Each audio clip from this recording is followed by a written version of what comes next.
नमो भगवते वासुदेवाय।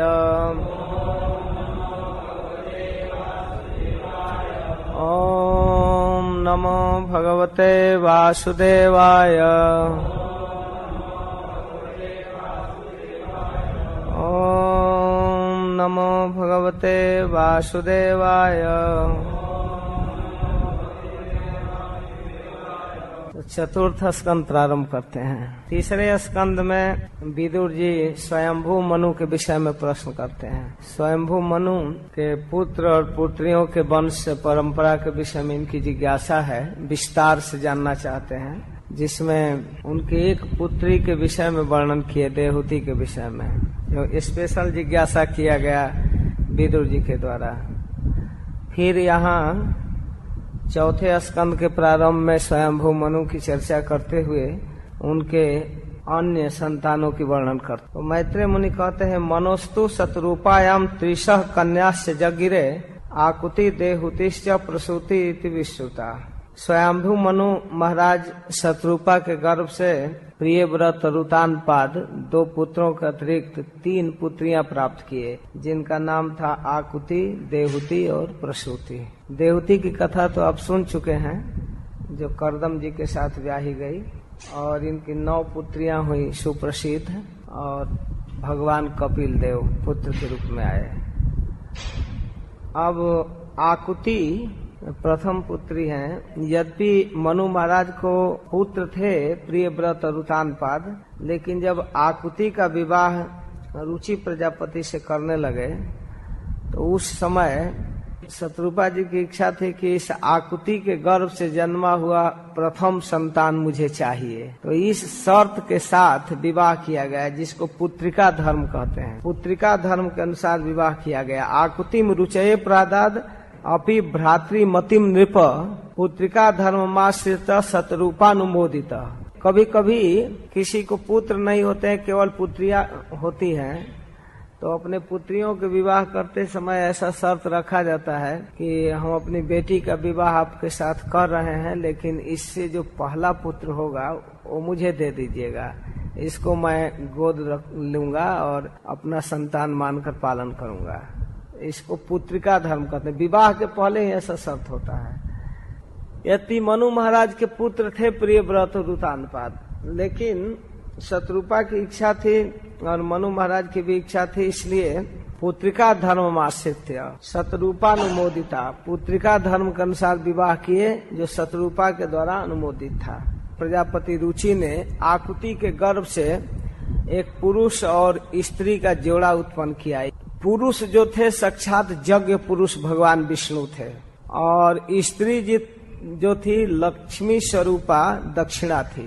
भगवान लक्ष्मी नारायण ही उनके पुत्र और पुत्री बनकर आए। अब तो शर्त के अनुसार यज्ञ पुरुष को मनु महाराज ले लिए और बेटी दक्षिणा रह गई। दक्षिणा जब विवाह योग्य हुई तो अपने नित्य पति भगवान यज्ञ पुरुष को ही पति के रूप में स्वीकार। यद्यपि ऐसे देखने में तो दोनों भाई बहन हैं, लेकिन साक्षात लक्ष्मी नारायण हैं। तो भगवान यज्ञ पुरुष दक्षिणा से विवाह किए और दक्षिणा के गर्भ से 12 संतान प्राप्त किए। तोष, प्रतोष, संतोष, भद्र, शांति, इडस्पति, ईध्म, कवि, विभु, स्वहन, सुदेव और रोचन। और यज्ञ पुरुष का स्वयंभू मनवंतर में बहुत बड़ी भूमिका है। स्वयंभू मनवंतर में मनवंतरावतार भगवान के रूप में यही है, प्लस इंद्र भी उस समय के यही थे। ये 2 महान पद को संभाले यज्ञ पुरुष, इंद्र पद को और मनवंतरावतार।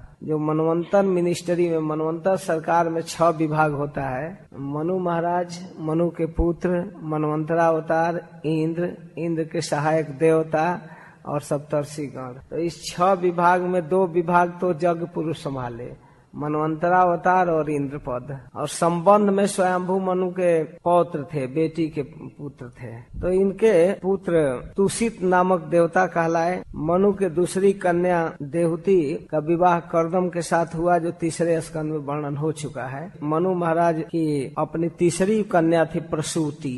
मनु महाराज के बहुत ज्यादा संतान नहीं है, याद रखना चाहिए। प्रियव्रत, उत्तानपाद, आकुति, देहूति और प्रसूति। तो सूति का मनु महाराज ने विवाह किया ब्रह्मा जी के पुत्र दक्ष प्रजापति से, और उसकी विशाल परंपरा से सारा त्रिलोकी भरा हुआ है। सबकी बड़ी भूमिका है। दक्ष प्रजापति को दक्ष इसलिए नाम पड़ा कि सृष्टि करने में बड़ा दक्ष थे, काबिल थे।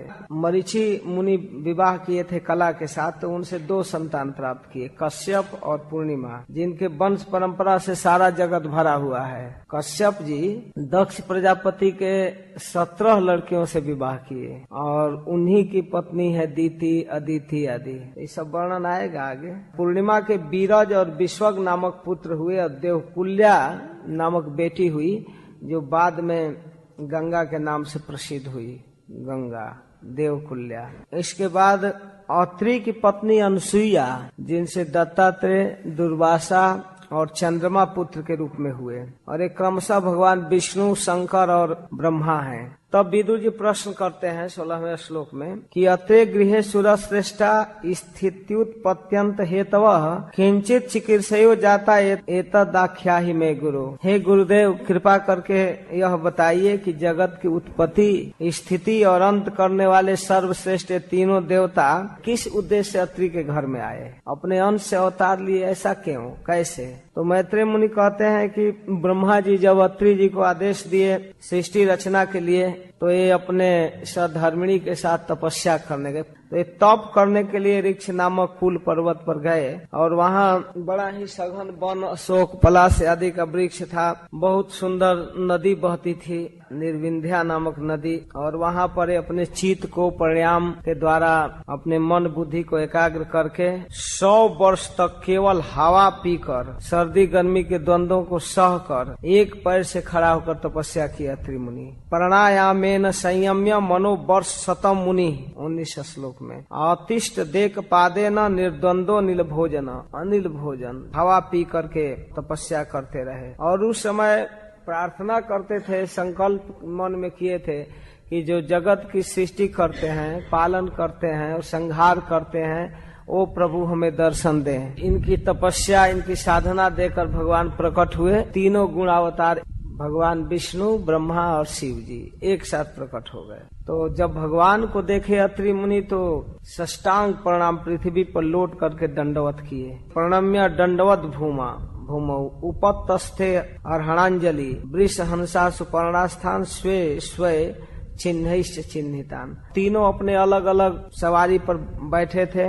भगवान ब्रह्मा हंस पर, भगवान विष्णु गरुड़ पर और भगवान शिव बैल पर। वहाँ उन लोगों को देख करके अत्रि मुनि कहते हैं कि मैं जिसे पुकार रहा था वह कौन है, क्योंकि मैं तो केवल एक ईश्वर को बुलाया संतान प्राप्ति की शक्ति प्राप्त करने के लिए, फिर 3 कहाँ से आ गए, कैसे आ गए, और 3 आ गए तो चलो कोई बात नहीं, लेकिन मैं जिसको पुकार रहा था वो कौन है, तो कृपा करके बताइए। तो भगवान हंसने लगे अत्रि मुनि के वचन सुनकर, और भगवान बताए कि आपने जो संकल्प पूर्वक जो मंत्र पढ़ रहे थे, हमारे 3 रूप है, हम एक रूप से नहीं सृष्टि पालन संहार करते हैं। इसके लिए हम तीनों गुणों को स्वीकार करके अलग अलग ढंग से सृष्टि करते हैं, पालन करते हैं, संहार करते हैं। तो आप हम तीनों को पुकारा था, इसलिए हम तीनों आ गए। तो अत्रि मुनि और अनसुईया जी कहे चलो आप आ गए 3 रूप में, आप लोग बहुत सुंदर लग रहे हैं, तो हम चाहते हैं कि आप तीनों हमारे गर्भ से जन्म लें। तो अत्रि जी के और अनसुईया के प्रार्थना से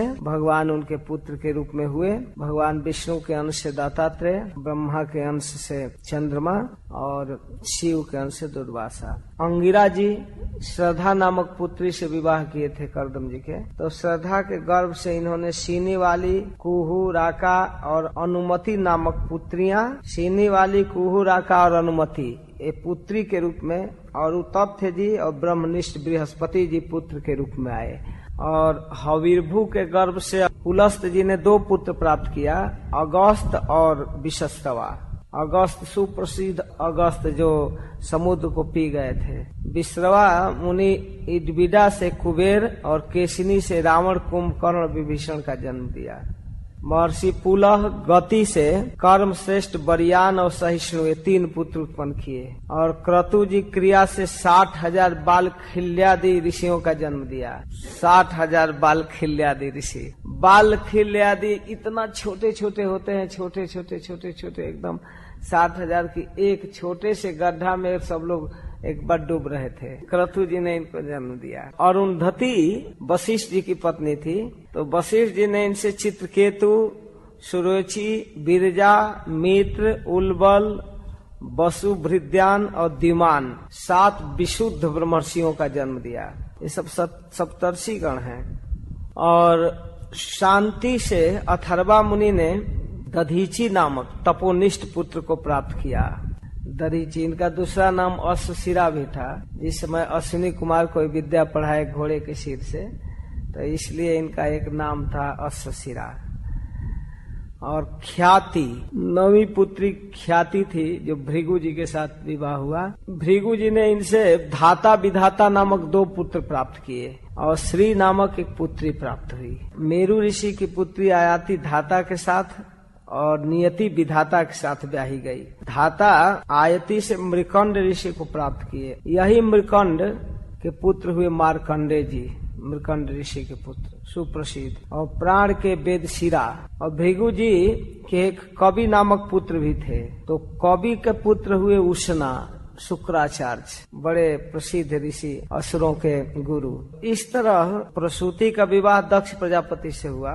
इन्होंने 16 कन्याएं उत्पन्न किए। तो 16 में 13 धर्म के साथ, एक अग्नि के साथ, एक पितृगण के साथ और एक भगवान शंकर के साथ विवाह हुआ। धर्म के संतान श्रद्धा से शुभ, मैत्री से प्रसाद, दया से अभय, शांति से सुख, तुष्टि से मोद, पुष्टि से अहंकार, क्रिया से जोग, उन्नति से दर्प, बुद्धि से अर्थ, मेधा से स्मृति, तितिक्षा से क्षेम, और ह्री लज्जा से प्रशय विनय, और समस्त गुणों के खान मूर्ति से भगवान नर नारायण ऋषि का जन्म हुआ। धर्म के मूर्ति नामक पत्नी से भगवान नर नारायण आए। देवताओं ने नर नारायण की स्तुति किए। और अग्निदेव स्वाहा से पावक, पवमान और सूची नामक 3 पुत्र उत्पन्न किए। पितरों ने स्वधा से धारिणी और बैना नामक 2 कन्याएं प्राप्त किए। तो भगवान शंकर अपनी पत्नी सती से कोई संतान नहीं प्राप्त किए। क्योंकि सती जीवावस्था में ही बिना संतान प्राप्त किए ही अपने पिता के शिव विरोधी आचरण से असंतुष्ट होकर क्रोधवश जोग के द्वारा स्वयं ही अपने शरीर का त्याग कर दिया था। अपने शरीर से जोगाग्नि उत्पन्न करके जल गई, कोई संतान ही नहीं हुआ। तो इस प्रकार पहला अध्याय पूरा करते हैं। और दूसरा अध्याय में विदुर जी प्रश्न करते हैं। भवे शीलवताम श्रेष्ठे दक्षो दुहित्री वत्सलः विद्वेषम अकरोध कस्मात् अनादित्यात्मजाम सतीम। हे ब्राह्मण, दक्ष प्रजापति तो अपने लड़कियों से बहुत प्रेम करते थे, फिर उन्होंने अपनी कन्या सती का अनादर कैसे कर दिया? तो शीलवानों में सबसे श्रेष्ठ महादेव माने जाते हैं, और ऐसे श्रेष्ठ शीलवान दामाद से कैसे झगड़ा हो गया? विद्वेषम अकरोध कस्मात् अनादित्यात्मजाम सतीम, कैसे सती का अनादर किए? और सिलवानों में सबसे श्रेष्ठ महादेव से द्वेष क्यों किया दक्ष? कस्तम चराचर गुरुम निर्वैरम शांति विग्रहम आत्मा रामम कथम दृष्टि जगतो दैवतम महत।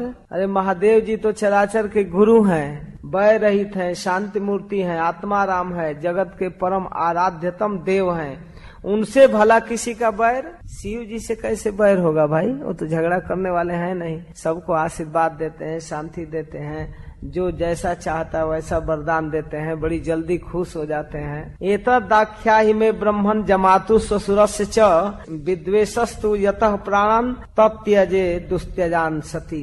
हे प्रभु, ससुर दामाद के झगड़ा को बताइए, थोड़ा स्पष्ट कीजिए, कैसे हो गया? जमातु ससुर, जमात और ससुर के झगड़ा को बताइए।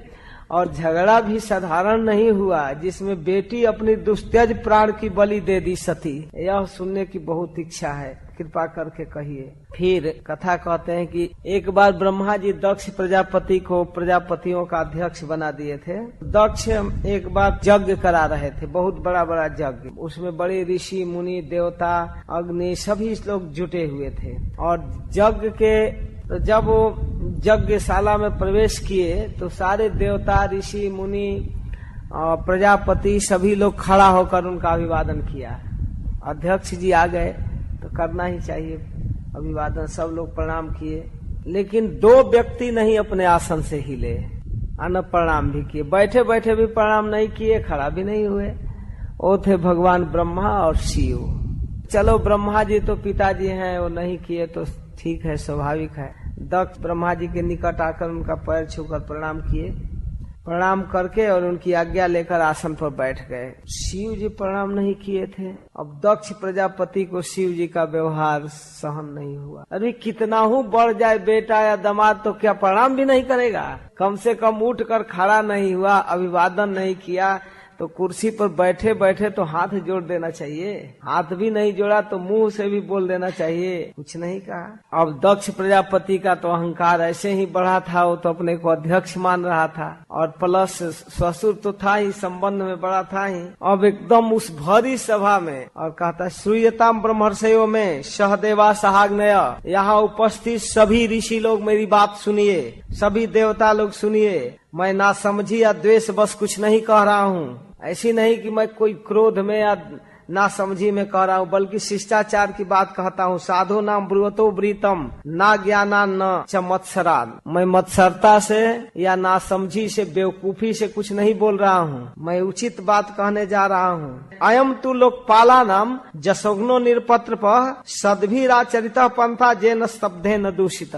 अरे यह निर्लज महादेव, इसको थोड़ा भी लज्जा नहीं आ रही है। यह देखिए सारे लोकपालों की मर्यादा को, शिष्टाचार को धूल में मिला दिया। इस घमंडी ने सत्पुरुषों का जो आचरण है, सदाचार है, उसको मटिया मेट कर दिया, लांछित कर दिया। देख कैसा रहा है बंदर की तरह। इस मरकट लोचन को मैं अपने कमल नयनी पुत्री का विवाह किया हूँ, सारा संसार जानता है। तो अगर मान लीजिए कोई पूछ दे कि आप इस बंदर आँखा से क्यों विवाह कर दिए कमल नयनी का, पहले भी इनका आँख बंदर के समान था कि आज हो गया? तो कह रहे हैं कि मैं पिताजी के कहने पर किया, इनके कहने पर, मेरा मन नहीं था, लेकिन पिताजी के कहने पर मैं अपने कमल नयनी पवित्र कन्या का विवाह इस बनरंखा से कर दिया। ये समय शिष्यता प्राप्त हो, यह मेरी शिष्यता प्राप्त किया है, मेरा पुत्र है। यन्मे दुहितुर ग्रहित, इसने मेरी बेटी का पाणी ग्रहण किया है। पाणी विपाग्नि मुख था, मैं ब्राह्मणों के सामने, अग्नि के सामने अपने बेटी का विवाह किया हूँ। सावित्रा युव साधुवत, कितनी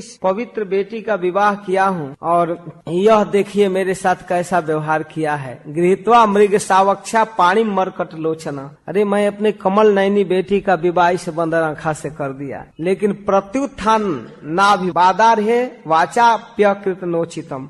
अरे यह मूर्ख खड़ा होकर पैर छूकर प्रणाम करना तो बहुत दूर की है। इसको तो चाहिए कि सभा में जब मैं आया तो अपना कुर्सी छोड़े और मेरा चरण छुए, प्रणाम करे, लेकिन इतना नहीं किया, मुख से भी नहीं, दूर से भी नहीं किया। बाबा प्रणाम, कुछ कहना चाहिए ना, पिताजी प्रणाम, कुछ नहीं कहा। बाणी से भी मेरा सत्कार नहीं किया। वाच्याप्याकृत नोचितम। देखिए भरी सभा में हमारा अपमान किया। अगर दक्ष नहीं बोलता तो हो सकता था दूसरे लोग ध्यान भी नहीं दिए होते, क्या हुआ?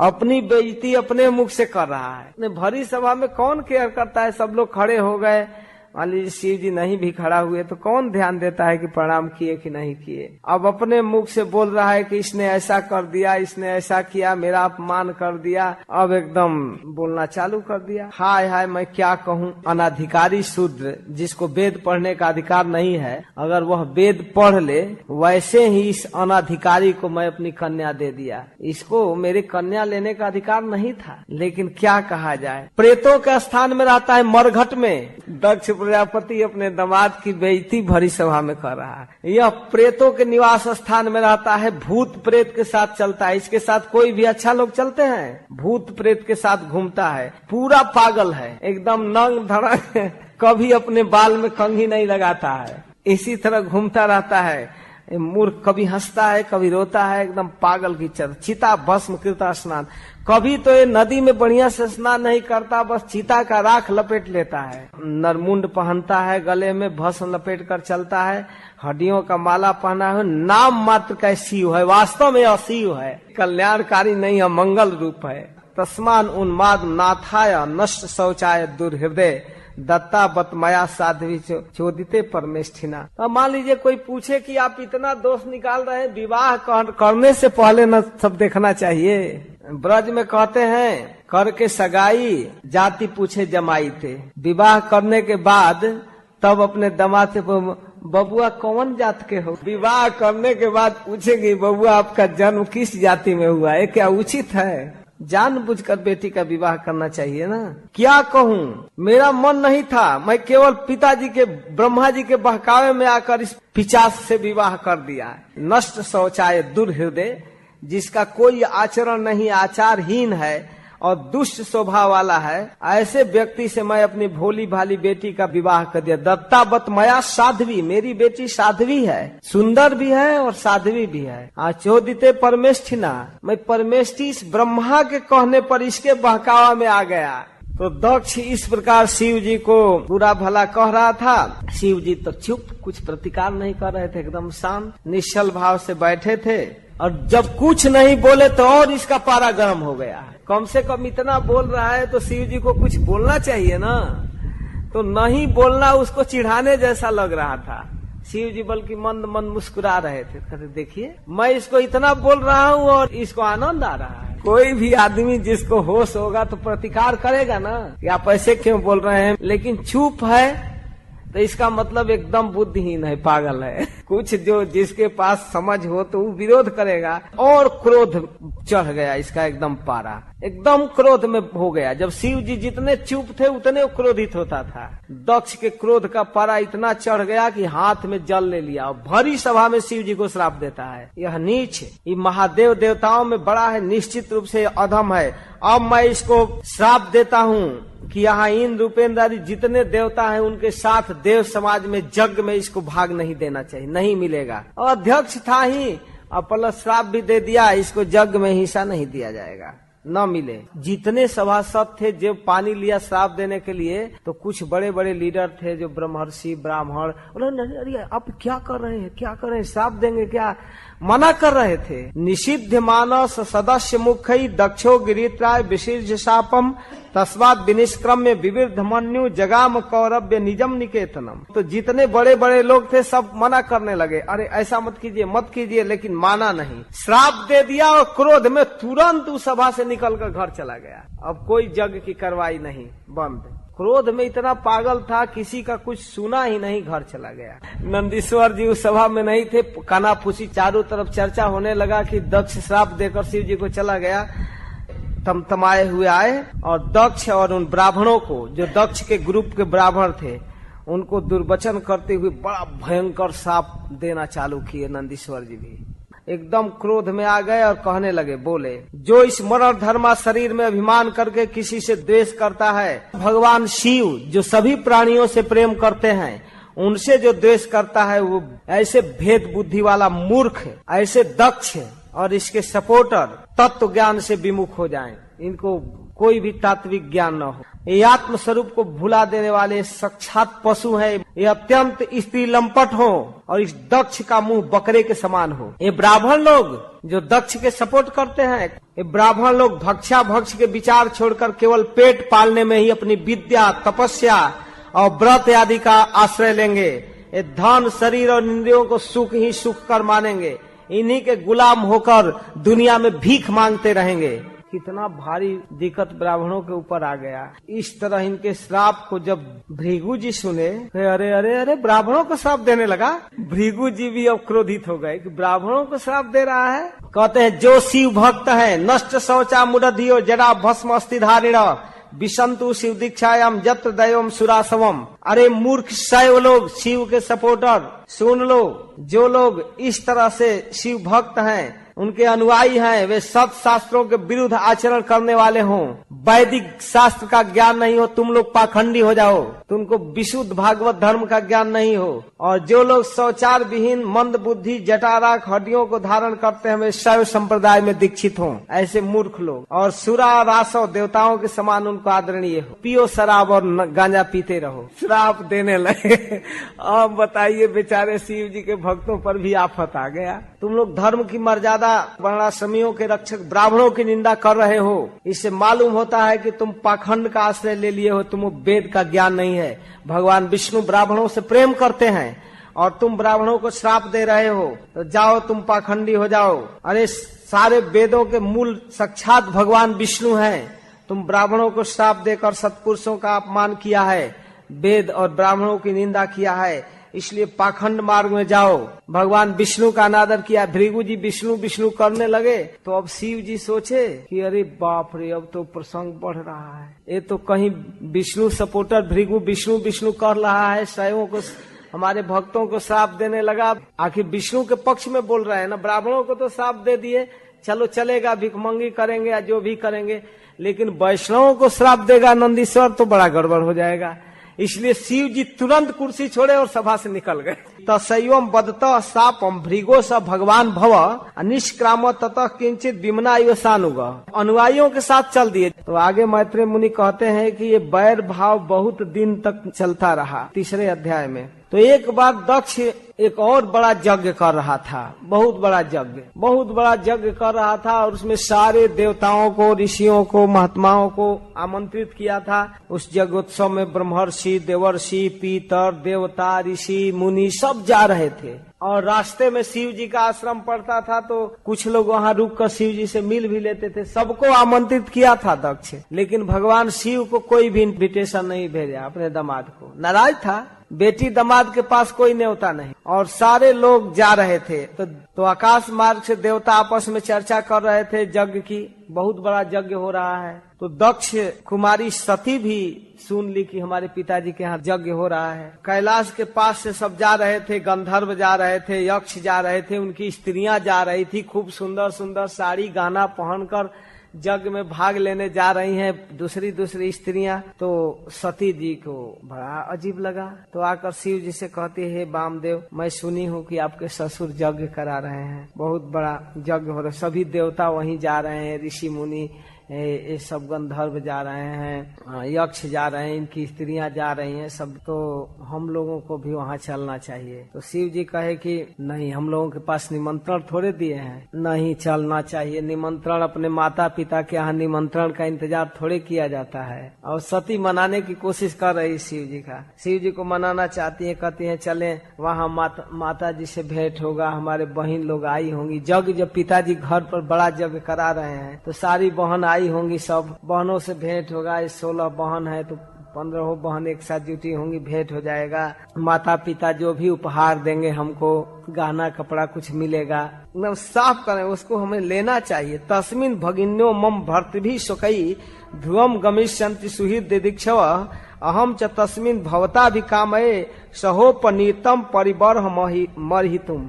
वो जो उपहार देंगे हमको, गहना कपड़ा, वो भी मिलेगा, चलिए लाभ ही लाभ है। और वहाँ मौसी आई होंगी, बहन आई होंगी, उनसे भेंट होगा, खूब आग्रह कर रही हैं। तो शिव जी कहते हैं तुमको पता नहीं है, हम में और तुम्हारे पिता में अनबन हो गया है, वो हमको बुलाए नहीं है, इस स्थिति में वहाँ जाना ठीक नहीं है। तो फिर भी कहते हैं स्त्री स्वभाव होने के कारण बड़ा दिन हो रही है, बार बार उत्सुकता दिखा रहे हैं, जन्मभूमि देखूंगी, बहुत दिन हो गया, वहाँ चलूंगी, कितने लोग जा रहे हैं, हमारे पिताजी के घर में दूसरे लोग जा रहे हैं, हम उनकी बेटी हैं, वहाँ हम नहीं जा पाएंगे, ये ठीक नहीं हो रहा है। चलिए पिता के घर पर, माता पिता के घर पर बिना बुलाए जाया जाता है, पति के घर पर, गुरु के घर पर, माता पिता के घर पर बिना बुलाया जाया जाता है। इसमें कुछ सोचने की जरूरत नहीं है। कथम सुताया पितृगेह कौतुकम निशम्य देह सुरवर्ज नेंगते अनाहुता अप्यभियंति सौहृदम भर्तु गुरुर्देह कृतश्च केतनम। गुरु के घर में, पति के घर में, माता पिता के घर में बिना बुलाए जाना चाहिए। चलिए, निमंत्रण का इंतजार मत कीजिए। ये ना खूब आग्रह कर रही है, एकदम छटपटा रही है। तो शिव जी हंसते हुए कहने लगे, देखो सुंदरी, तुम जो कह रही हो कि बिना बुलाए जाना चाहिए तो ठीक है।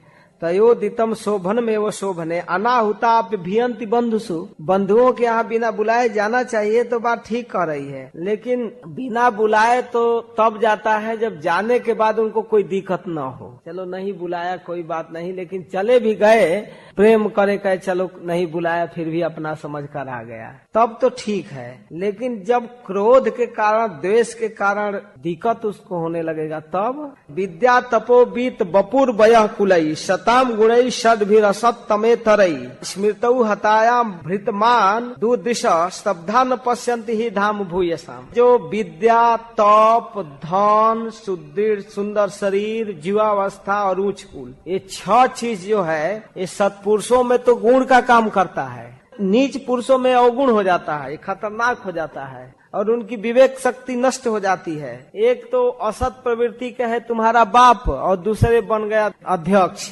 नहीं जाना चाहिए। जब उसकी बुद्धि बिगड़ गई धन के कारण, पद के कारण, तो अब बेटी दामाद नहीं पहचानेगा। तुम समझ नहीं रही हो। और जानती हो, आदमी दो चार तमाचा या दो चार लाठी आसानी से सह लेता है। बाण लग जाए एकदम कलेजा में तो आदमी सह लेता है, लेकिन बाघ बाण नहीं सह सकता है। जब दक्ष व्यंग बोलने लगेगा कि कहीं इसको जगह नहीं मिला, फिर आ गया ये प्रेत, ये पिशाच फिर आ गया हमारे जग में, कुछ बोलने लगेगा तो तुम नहीं सह पाओगी। हमारी बात तो छोड़ो, हमको तो आदत है, हम तो उस समय भी सहे, आज भी बोलेगा तो सह लेंगे।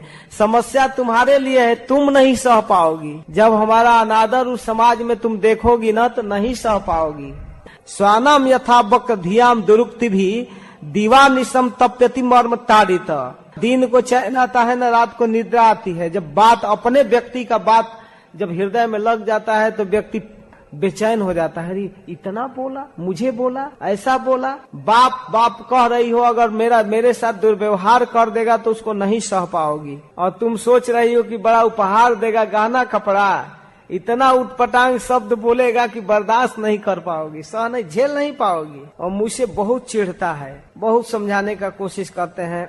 सत्वम विशुद्धम वसुदेव शब्दितम तदीयते जत पुमानमावृत सत्वे च तस्मिन भगवान वासुदेव ही अध्यक्षजो में नमसा विधियत। सबके हृदय में रहने वाले भगवान वासुदेव को मैं नमस्कार करता। तो मैं तो अपने ढंग से नमस्कार किया ही, लेकिन ये बात नहीं समझा और इस तरह से मेरा अपमान किया। मैं तो झेल लिया, लेकिन तुम नहीं झेल पाओगी। जाने की कोशिश मत करो। मैं तो तुमको अपना समझकर शिक्षा दे रहा हूँ, समझ जाओगी तो बहुत अच्छी बात है। यदि ब्रजिष्य तिहाय मद बचो भद्रम भवत्या न ततो भविष्यति संभावितस्य स्वजना पराभवो यदा सद्यो मरणाय कल्पते।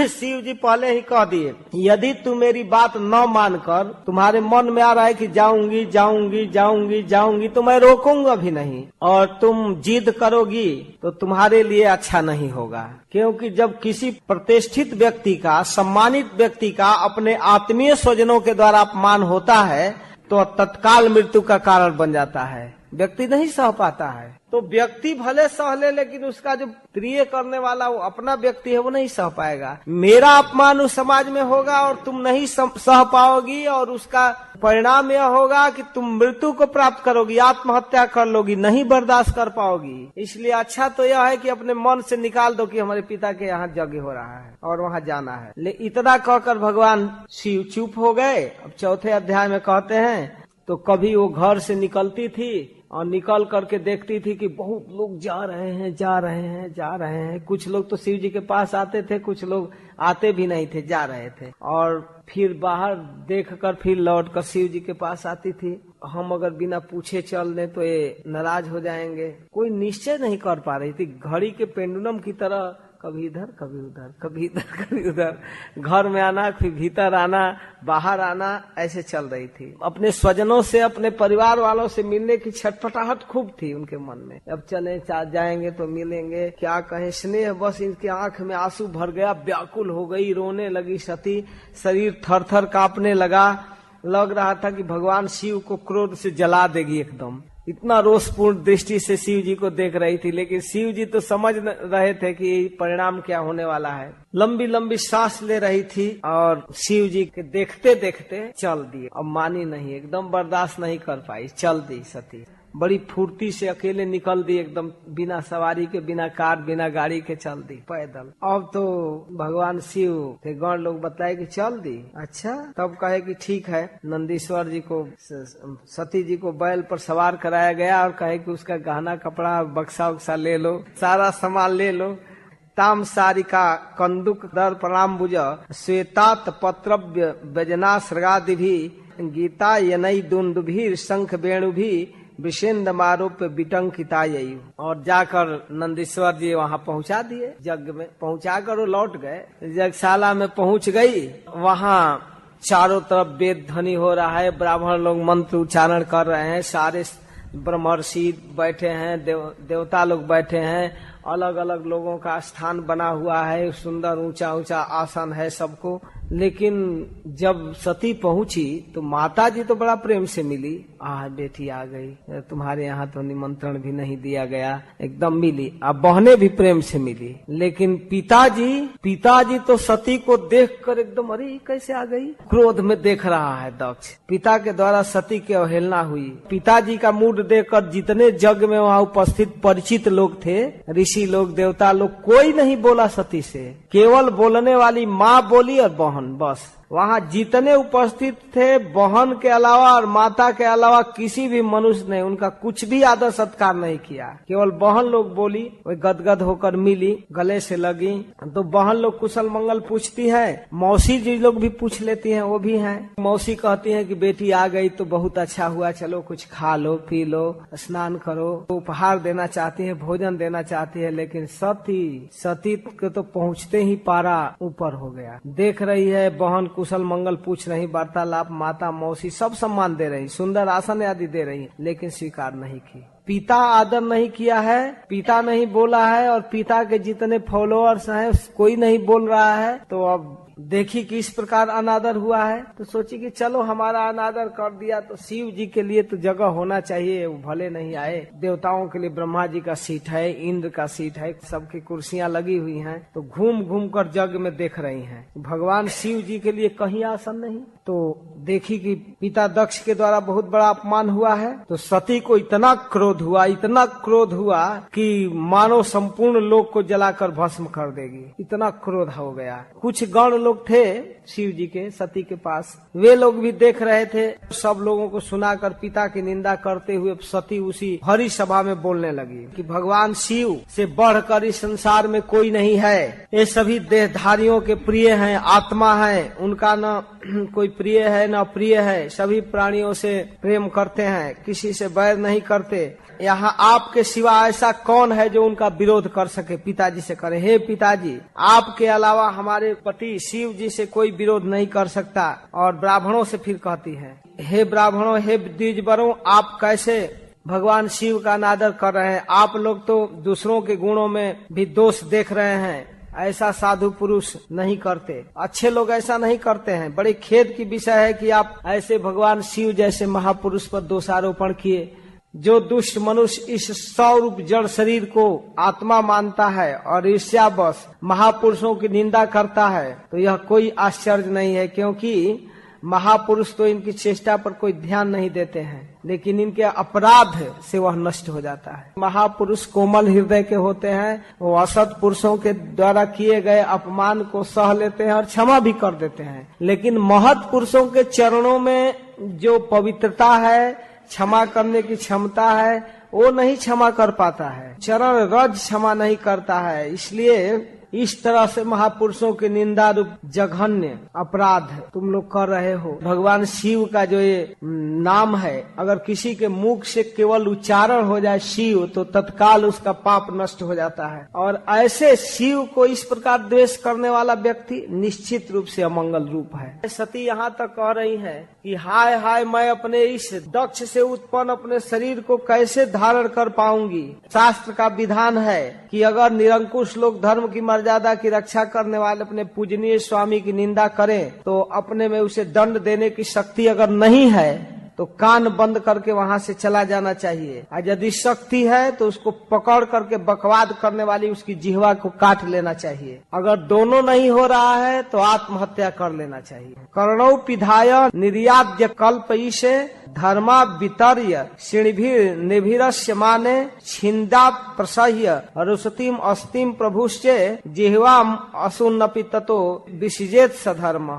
यह धर्म है। निंदा करने वाले की जीभ उखाड़ लेनी चाहिए सामर्थ्य हो तो, और नहीं तो कान बंद करके भाग जाना चाहिए, और नहीं तो आत्महत्या कर लेना चाहिए। 3 में 1 तो अब करना पड़ेगा। इस तरह से सती दुखी है। ये सती शरीर मैं रख कर क्या करूंगी? जो महापुरुषों का अपराध किया है उससे जन्म लेने वाले इस जीवन को धिक्कार है मेरा कि मैं दक्ष के द्वारा जन्म ली हूँ। अगर कहीं भगवान शिव हंसी मजाक में व्यंग में मुझे दक्षायणी कह देंगे तो मैं कैसे सह पाऊंगी? कहीं भगवान कह देंगे कि दक्षायणी दक्ष जैसे दुष्ट से उत्पन्न, तो इस तरह व्यंग बोल देंगे, दक्षायणी नाम से मुझे पुकारेंगे, तो मैं नहीं सह पाऊंगी, मुझे बहुत लज्जा आएगी। इसलिए हे दक्ष, हे पिताजी, इसके पहले ही मैं आपके अंग से उत्पन्न इस 100 रूप शरीर को त्यागूंगी, घोषणा कर दी।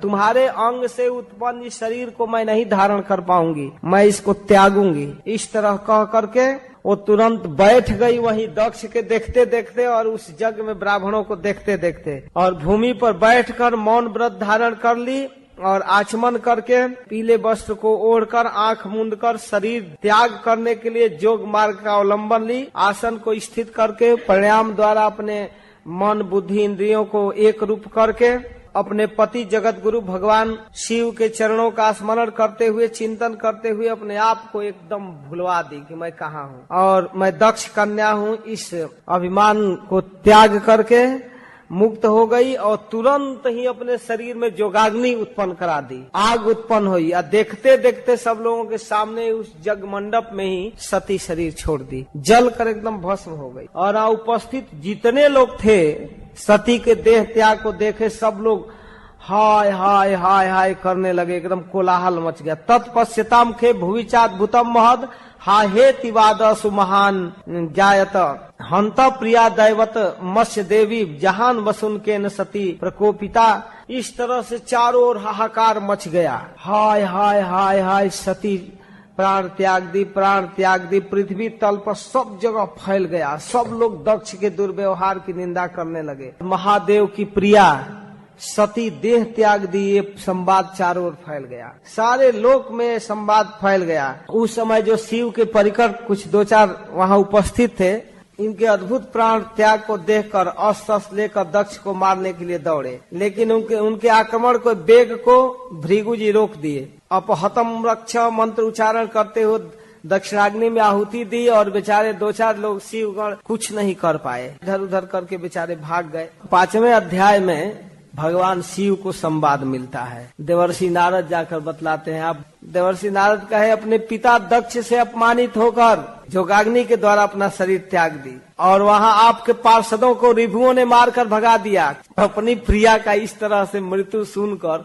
क्रोध के मारे ओठों को चबाते हुए जटा उगारे जो बिजली की तरह चमक रहा था और पृथ्वी पर पटके क्रोध से, और उस जटा से एक इतना भयंकर पुरुष उत्पन्न हुआ वृत्रासुर की तरह, हाथ में त्रिशूल लिए हुए स्वर्ग को स्पर्श कर रहा था। 1000 भुजाएं थी, मेघ के समान श्याम वर्ण, सूर्य के समान जलता हुआ 3 नेत्र था और विकराल दाढ़ें, ज्वालाएं, जटाएं, नरमुंडों की माला पहने हुए, तरह तरह के हाथ में अस्त्र लिए हुए, हाथ जोड़कर पूछा, भगवान मुझे क्या आज्ञा है, मैं क्या करूं?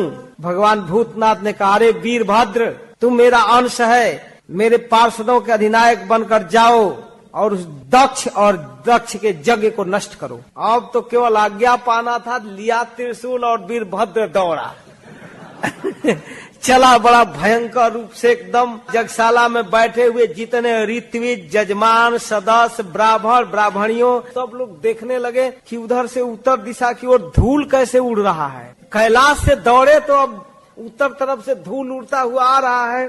सब सोचने लगे, अरे ऐसा अंधेरा कैसे हो रहा है, धूल कहाँ से छा गया। इस समय न आंधी चल रही है, न कहीं लुटेरे हैं। अरे इतना, क्योंकि महाराज प्राचीन बरही का राज है, एक कठोर दंड देने वाले वो हैं कि यहाँ चोर बदमाश तो है नहीं। वाता न वांति नहीं संति सदस्य, वह न हवा बह रहा है, न कोई डाकू है। प्राचीन बरही जीवती होग्र दंड, अभी महाराज प्राचीन बरही जीवित हैं। गाओ न काल्यंत इदम कृतो रजा, इतनी संख्या में गाय भी नहीं। संध्या के समय गायें चलती हैं तो उनके खुर से धूल उड़ता है। और लोको धुना किम प्रलय आए कल्पते, क्या अभी लोक का प्रलय होने वाला है?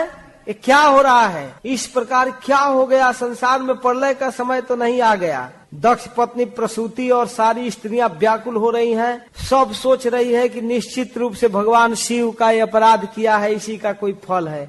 और संहार मूर्ति भगवान शिव का अनादर हुआ है, उसकी पत्नी को मारा गया है।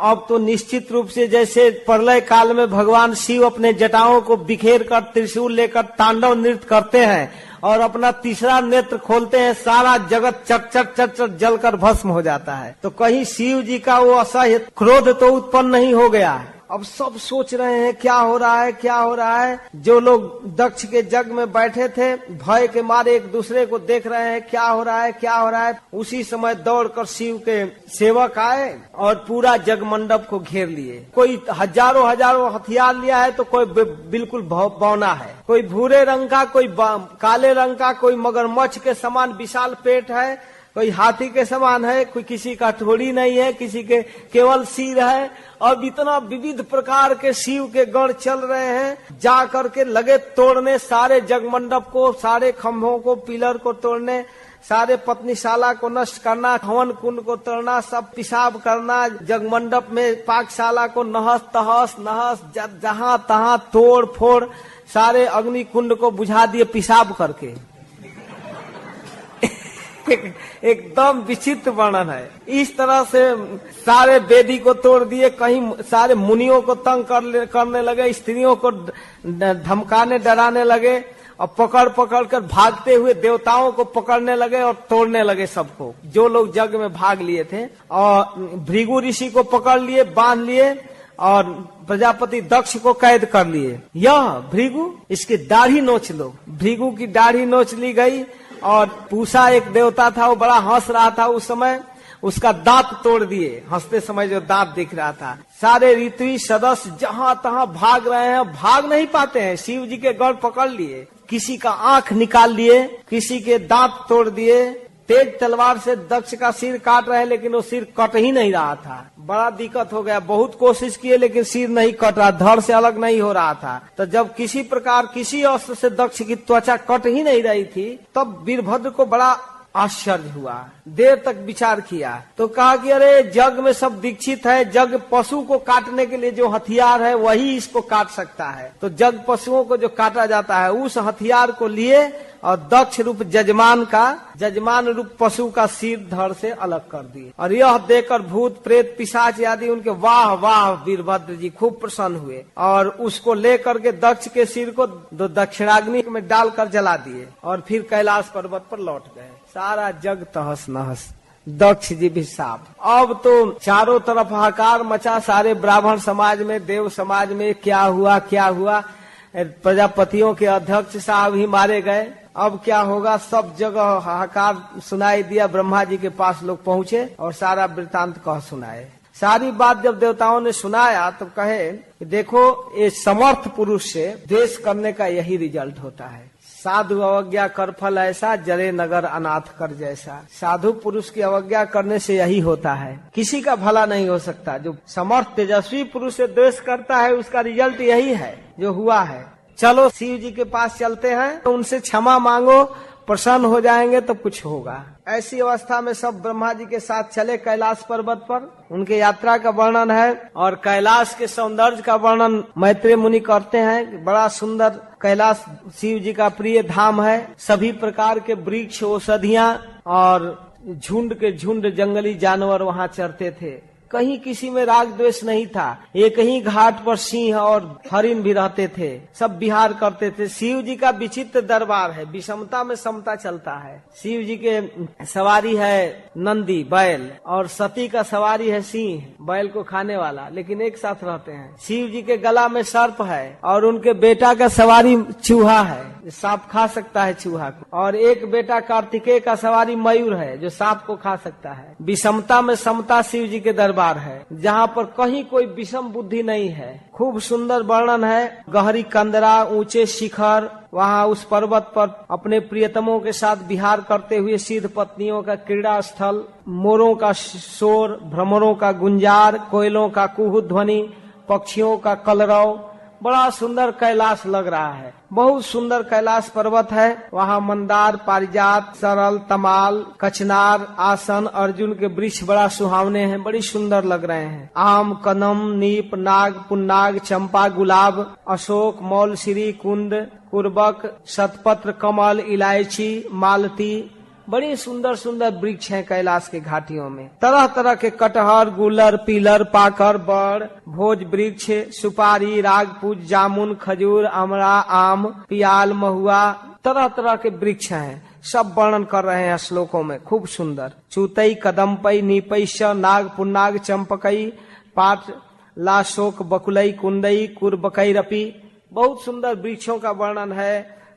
और वहां पर रहने वाले जीवों का, वहां पर रहते हैं बानर, सुअर, सिंह, रीछ, शाही, नीलगाय, और कुबेर जी की अलकापुरी है बगल में। और एक वृक्ष है जो विशाल वृक्ष, बट वृक्ष, जो 100 योजन ऊंचा है। 100 योजन मतलब 400 कोस, 800 माइल ऊंचा। और उसी प्रकार उसकी शाखाएं भी फैली हुई हैं। न वहाँ घाम का कष्ट है, न बरसात का कष्ट है, न जाड़ा का। इतने विशाल वृक्ष पर एक भी घोंसला नहीं है। वही है शिव जी का निवास स्थान। वहाँ पर भगवान शिव बैठे हुए हैं, बड़े बड़े ऋषि लोग बैठे हैं, और भस्म दंड जटा मृग चर्म धारण किए हुए भगवान शिव बड़ा सुंदर लग रहे हैं। नारद जी कुछ पूछ रहे हैं और उनके उत्तर दे रहे हैं। ऋषि मुनि लोग आ रहे थे, आकर बैठ बैठ कर सत्संग में भाग ले रहे थे। तब तक ब्रह्मा जी भी आ गए। ब्रह्मा जी को देखकर शिव जी तुरंत खड़ा हो गए। तुरंत खड़ा हुए, झुककर प्रणाम किए। इसके बाद ब्रह्मा जी ने भगवान शिव से, चंद्रमौली से बोले, आप संपूर्ण जगत के स्वामी हैं, विश्व के जोनी हैं, आप ही जगत के सृष्टा हैं। हे प्रभु, इस जगत की सृष्टि, पालन, संहार आप करते हैं। आपने ही धर्म और अर्थ की प्राप्ति कराने वाले वेद की रक्षा के लिए दक्ष को प्रकट किया है। आप ही जगत स्वरूप हैं, लोगों के कर्मों के अनुसार फल देने वाले आप हैं। उनके गुणों का वर्णन करते हुए ब्रह्मा जी कहते हैं कि अज्ञानी लोग तरह तरह के दुर्व्यवहार करते हैं महापुरुषों के प्रति, लेकिन महापुरुषों के लिए यह उचित नहीं है कि उनको दंड दिया जाए, क्योंकि वे बेचारे अपने प्रारब्ध से विधाता के द्वारा मारे गए हैं। फिर साधु पुरुष के प्रति कुछ भी अपराध करे तो साधु को ऐसे नहीं करना चाहिए। दक्ष तो अपनी मूर्खता में जो भी किया, लेकिन आप अच्छा नहीं किए, आपको सब सह लेना चाहिए। हे देव, भगवान कमल नाभ के प्रबल माया से मोहित हो जाने के कारण यदि किसी पुरुष की कभी किसी स्थान में भेद बुद्धि हो जाती है तो साधु पुरुष अपने पर दुख कातर स्वभाव से उसको क्षमा कर देता है। साधु थोड़े उसको लेता है। जस्मिन यदा पुष्कर नाभ माया दुरंतया स्पृष्ट धिय पृथक दिश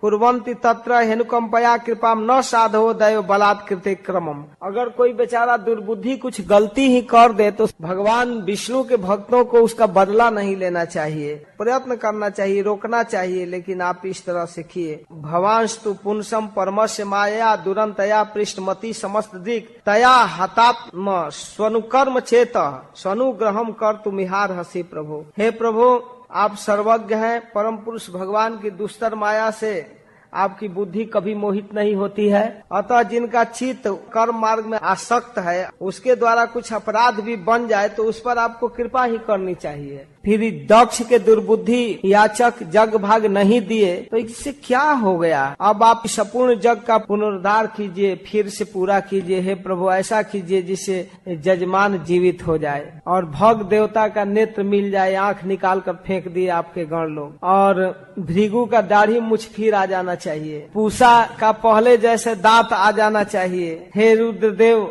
आपके गणों ने जो अस के बौछार करके सबको घायल कर दिया है, आपके कृपा से ठीक हो जाए। जग पूर्ण होने पर जो कुछ शेष रहे वह आपका भाग होगा। हे जग विध्वंसक, आज यह जग आपके भाग से पूर्ण होगा, आप इसे पूरा कीजिए। अब भगवान शंकर के प्रति जब इस प्रकार प्रार्थना किया गया तो भगवान शिव हंसते हुए कहते हैं, हे प्रजापते, मैं तो ऐसे ना समझो कि कभी चर्चा करता न मन में कोई विचार कर। नाघम प्रजेश बाला नाम बणे नानुचिंतये देव माया विभूता नाम दंडस तत्र धृतो मया। मैं तो केवल सावधान करने के लिए थोड़ा सा दंड दिया, मैं कोई बैर भाव से नहीं कुछ किया हूँ। दक्ष प्रजापति का जो सिर जल गया है, प्रजापते दग्ध शीर्णो भवत त्वजा मुखम शिर, बकरे का सिर लगा दिया जाए, भग मित्र देवता के नेत्र से देख लेंगे।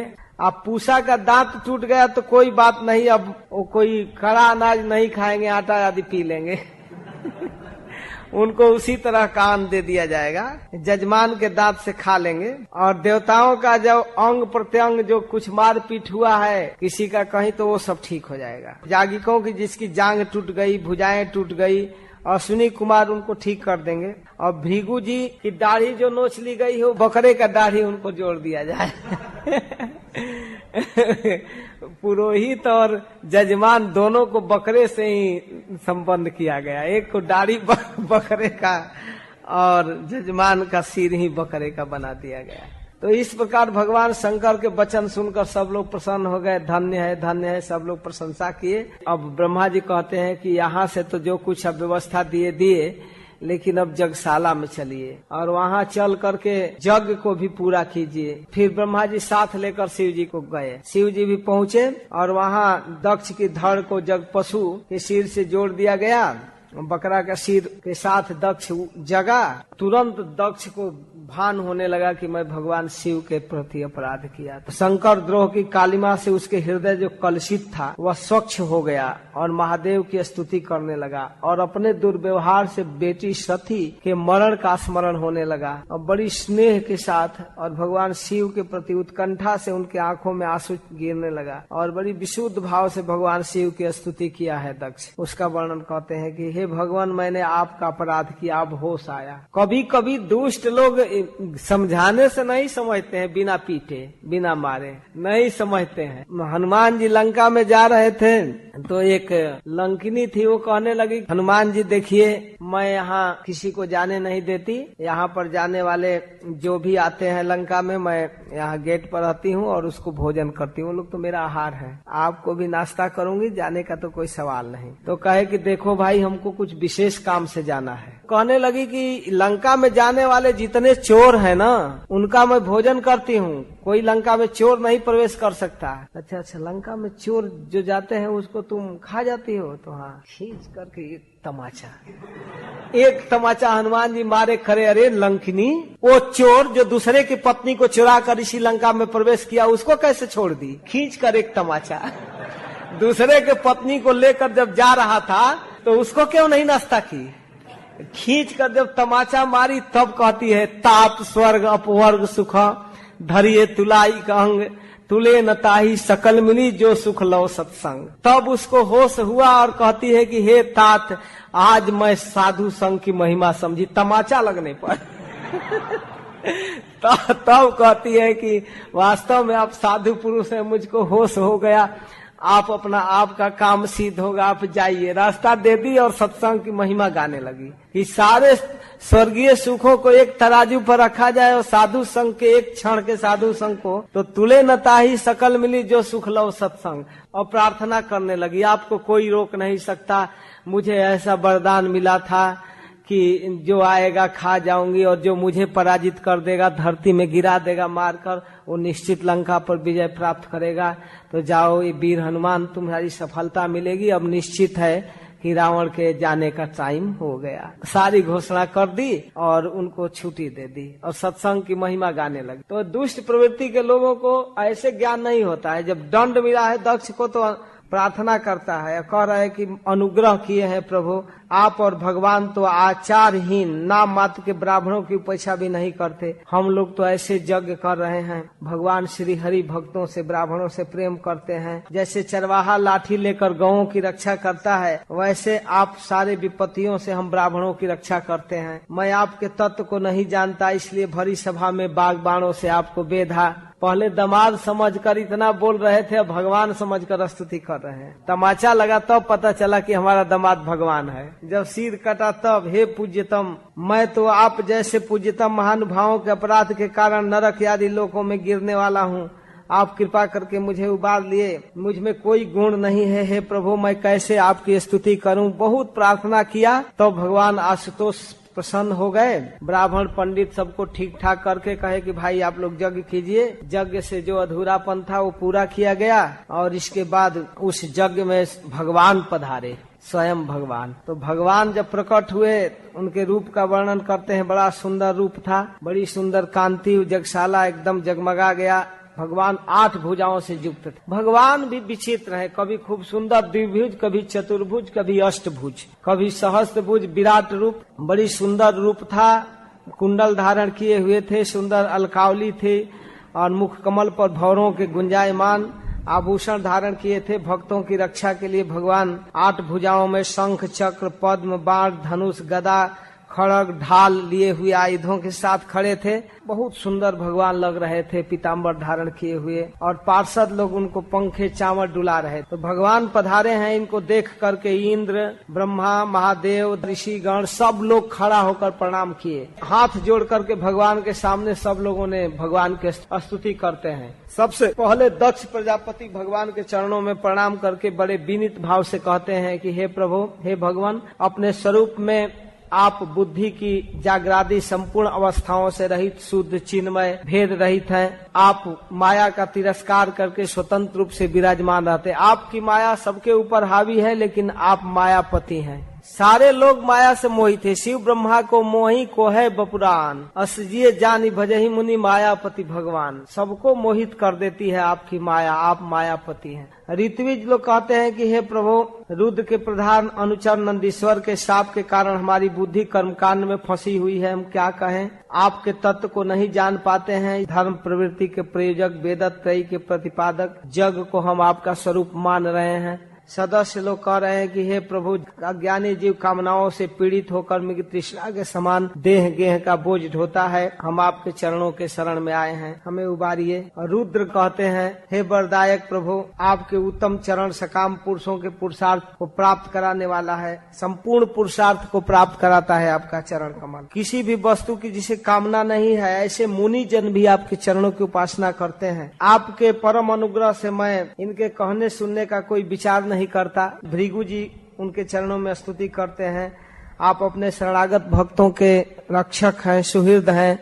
आप मुझ पर कृपा कीजिए, प्रसन्न होइए। सभी लोग प्रणाम कर रहे हैं अलग अलग ढंग से। ब्रह्मा जी प्रणाम करते हुए कहते हैं, प्रभु, इस संपूर्ण विश्व के रूप में आप ही हैं। माया प्रपंच से आप सर्वदा अलग हैं, मैं आपको प्रणाम करता हूँ। इंद्र भी कहते हैं, हे अच्युत, आप इस जगत को प्रकाशित करके जगत की रक्षा करते हैं अपने अष्टभुजाओं से। सिद्ध लोग कहते हैं, प्रभु, हमारा मन रूपी हाथी विविध प्रकार के भावनाओं में पड़ा हुआ है। आपकी कथा की सरिता में गोता लगाने पर इस संसार रूप दवानल का स्मरण नहीं होता है। तो आपकी कथा ही सार है। जजमान पत्नी कहती हैं कि हम आपका स्वागत करते हैं, नमस्कार करती हैं। प्रभु, आप मुझ पर प्रसन्न होइए। हे लक्ष्मीपति, आपकी प्रिया लक्ष्मी के सहित आप हमारी रक्षा कीजिए। लोकपाल लोग इसी तरह भगवान की प्रार्थना करते हैं, प्रभु, आप समस्त अंतःकरण के साक्षी हैं, आप हम पर कृपा कीजिए। यह संसार में जो संबंध प्रतीत हो रहा है आपकी माया है। वेद भी उनको नमस्कार कर रहा है, अग्नि नमस्कार कर रहा है, अलग अलग देवता, फिर ग्रुप में देवता नमस्कार कर रहे हैं। सभी लोग, गंधर्व उनके चरणों में नमस्कार कर रहे हैं, विद्याधर, और ब्राह्मण लोग फिर कह रहे हैं कि आप यज्ञ स्वरूप हैं प्रभु। जब लोग आपके नाम का कीर्तन करते हैं तब यज्ञ के सारे विघ्न दूर होते हैं। हमारा यह यज्ञ स्वरूप सत्कर्म नष्ट हो गया था, लेकिन आपके दर्शन की इच्छा कर रहे थे, अतः आप हम पर प्रसन्न होइए, हम आपको नमस्कार करते हैं। इस तरह ब्राह्मण लोग अंत में कहते हैं, यज्ञ पूरा होता है आपके नाम कीर्तन से। हरे कृष्णा कृष्ण कृष्ण हरे हरे राम राम राम हरे हरे। सारे यज्ञों के भोक्ता भगवान जब प्रसन्न हो गए तब भगवान बोलते हैं कि जगत का परम कारण मैं हूँ, महादेव हैं और शिव हैं, और हम ही सबके साक्षी हैं, आत्मा हैं। इसलिए हे विप्रवर, हम जगत की रचना पालन करने के लिए ब्रह्मा विष्णु शिव के रूप में आते हैं। हम ब्रह्मा विष्णु महेश्वर तीनों स्वरूपतः एक हैं, लेकिन संपूर्ण जगत की रक्षा, पालन और संहार के लिए आते हैं। इसमें कोई भेद नहीं है। इस विचार को, इस ज्ञान को समझकर तब शांति प्राप्त की जाती है। त्रयाणाम एक भावानाम यो न पश्यति वै भिदाम सर्वभूत आत्मनाम ब्रह्मन स शांति मधिगच्छति। जो स्वरूपतः एक समझकर भजन करते हैं उनको शांति मिलती है। फिर मैत्रेय जी आगे कहते हैं कि दक्ष प्रजापति भगवान की आज्ञा से देवताओं का जजन किया और फिर एकाग्रचित्त से भगवान शंकर को विशेष रूप से पूजन किया और जग समाप्ति का उपसंहार करते हुए अभृत स्नान किया और फिर अपने पुरुषार्थ से सब प्रकार की सिद्धियों को प्राप्त की और दक्ष प्रजापति को तुम्हारी सदा धन में बुद्धि रहे ऐसा आशीर्वाद देकर देवता लोग चले गए वहां से। मैत्रेय मुनि कहते हैं कि वो सती जो यज्ञ स्थल में अपना शरीर त्याग दी थी, फिर वही हिमालय की पुत्री बनी मैना के गर्भ से, और उस समय उनका नाम हुआ पार्वती। तो पर्वत की पुत्री होने के कारण वो पार्वती हुई।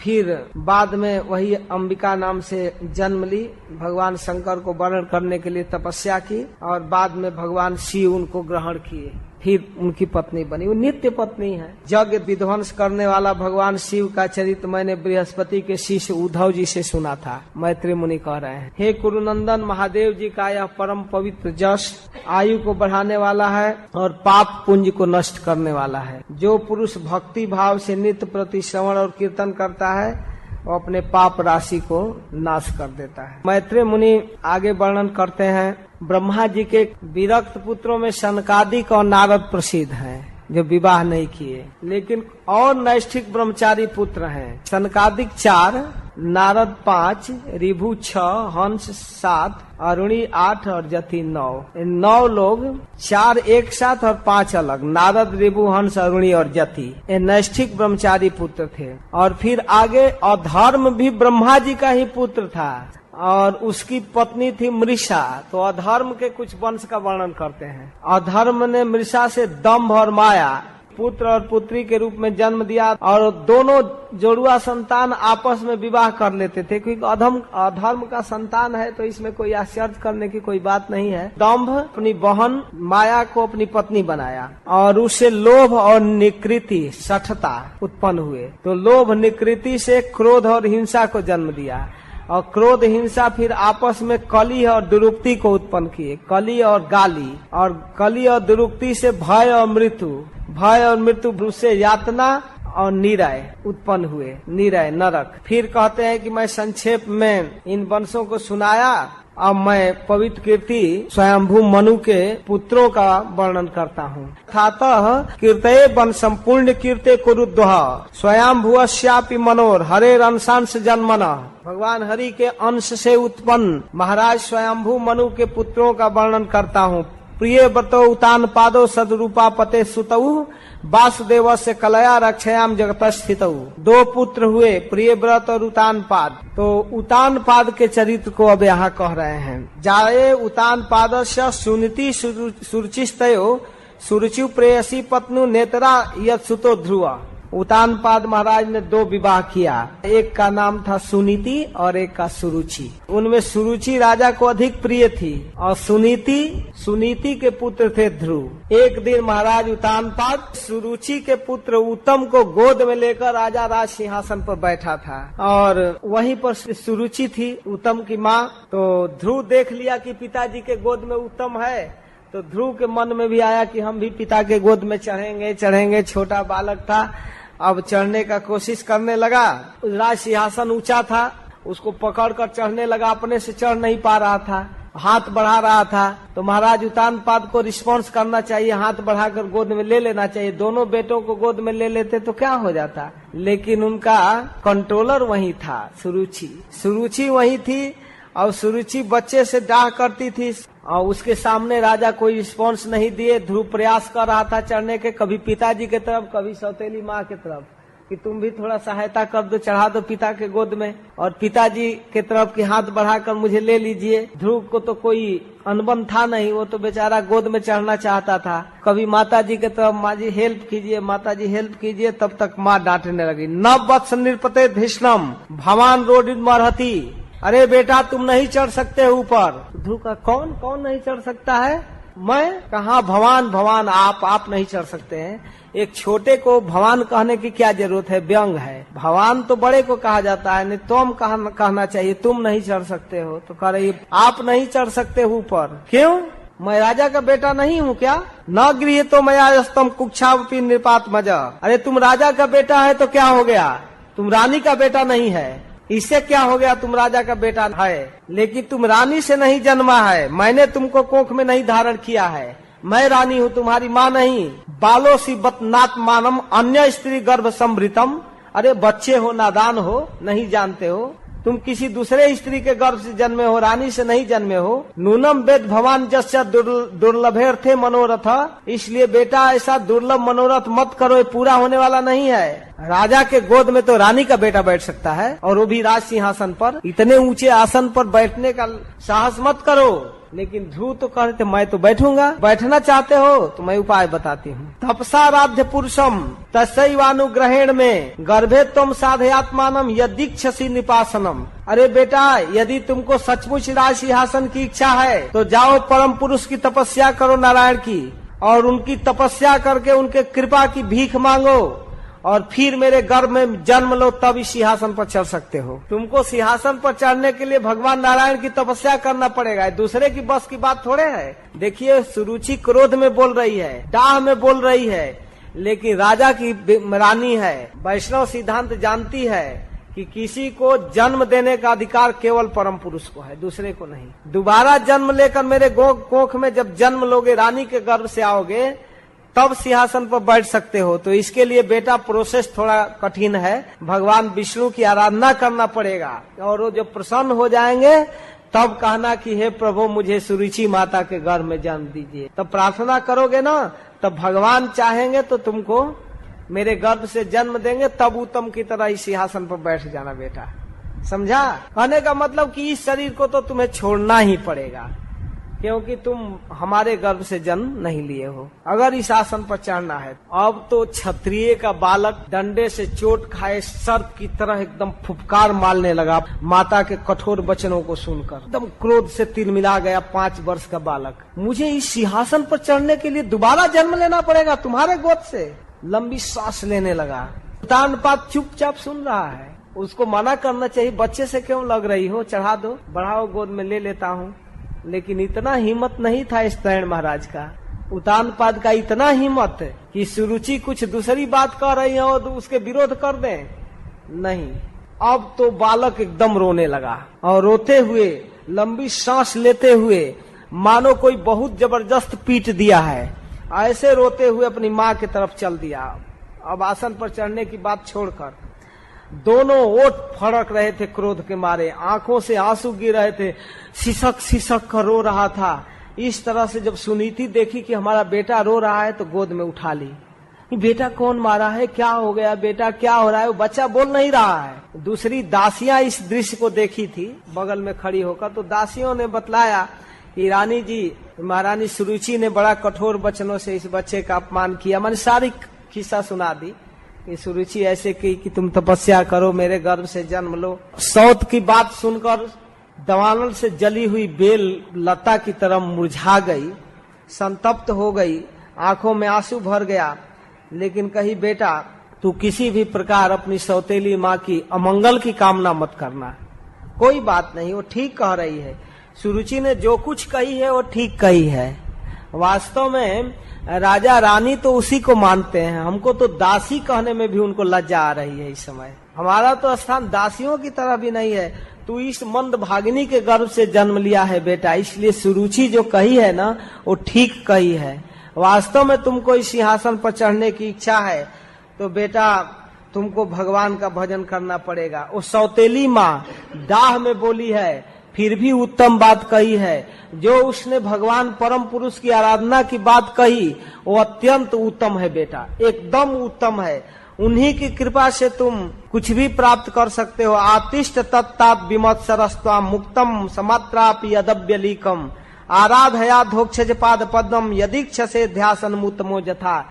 बेटा यदि तुम उत्तम की तरह राज सिंहासन पर बैठना चाहते हो तो भगवान अधोक्षज की आराधना करो। उन्हीं परम पुरुष की आराधना करके तुम्हारे दादा मनु महाराज इतने बड़े ऊंचे पद को प्राप्त किए, ब्रह्मा जी प्रजापतियों के मालिक हैं, और बड़ी बड़ी दक्षिणा देने वाले यज्ञों के द्वारा तुम्हारे दादा स्वयंभू मनु ने अनन्य भाव से भगवान यज्ञ पुरुष की आराधना किया है, और उन्हीं की कृपा से वैभव सुख राज मिला है बेटा, इसलिए तुम उन्हीं का भजन करो। तो मानो ध्रुव कहे कि माता जी कहाँ उनका भजन करने जाऊं, कहाँ मिलेंगे? तो कहती है बेटा वो वन में एकदम एकांत में जाकर उनका भजन करना पड़ता है।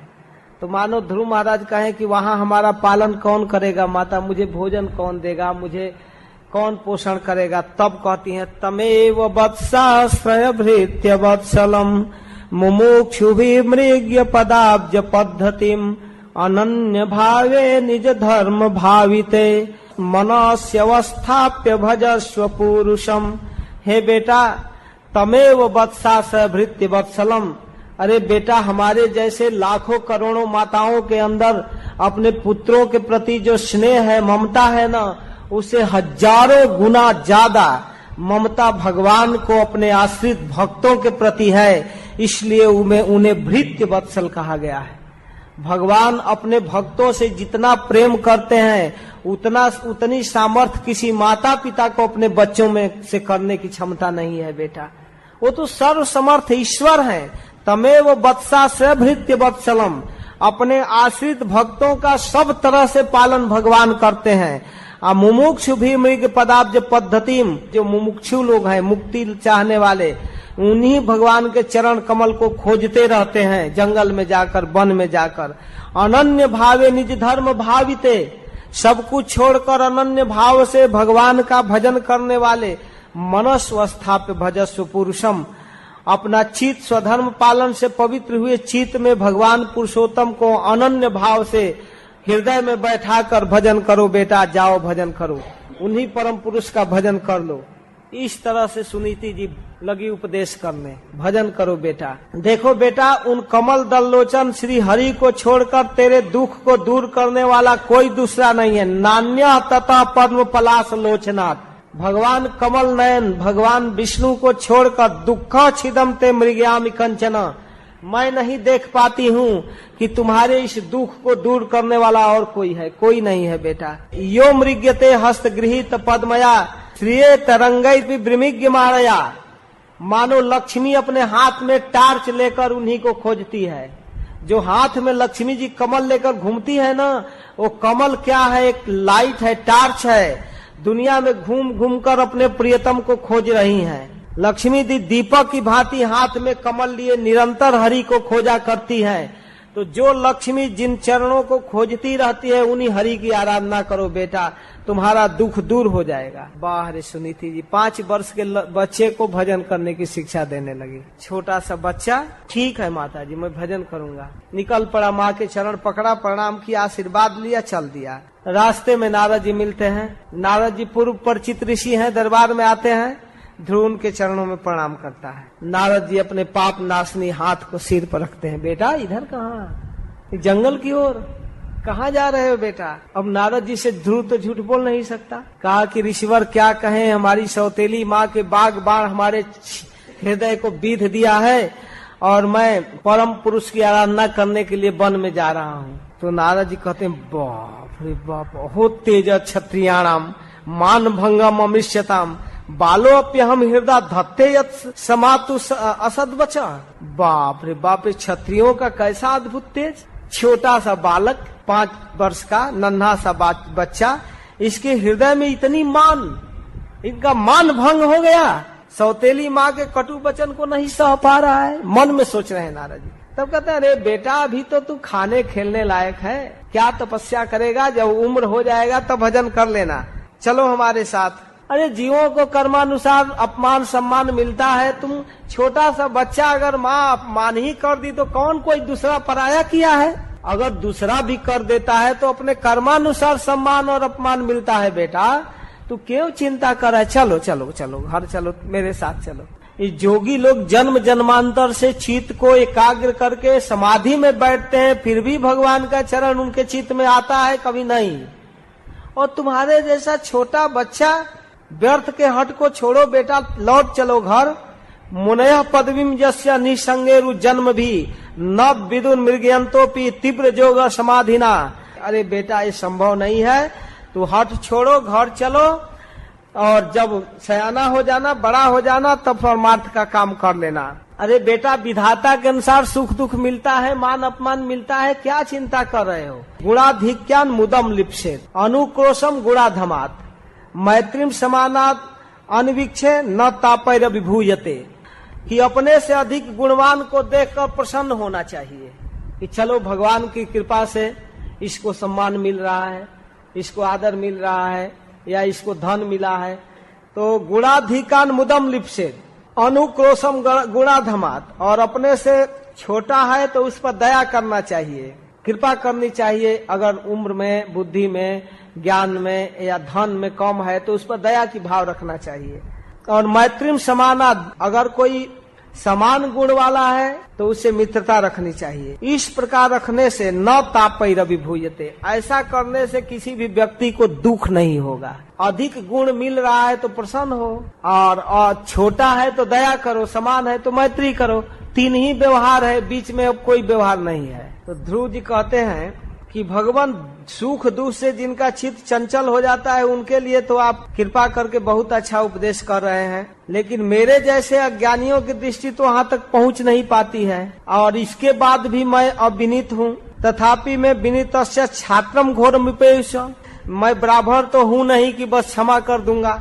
क्षत्रिय स्वभाव है, विनय मुझ में है नहीं, और सुरुचि के कटु वचन सुरुचिया दुर्बचो बाड़ई न भिन्ने सहते हृदय, मेरा हृदय ऐसा छेद हो गया है उस घड़ा की तरह जिसमें अब पानी टिक नहीं सकता। अब मेरा हृदय में आपका ज्ञान टिक नहीं पाएगा, इसलिए अब इस तरह की बात मत बतलाइए, इससे मुझको कुछ हो नहीं पाएगा। मेरे हृदय में बस सुरुचि की कटु बाण ही लगा हुआ है, मैं अब आपकी बात नहीं सुन सकता।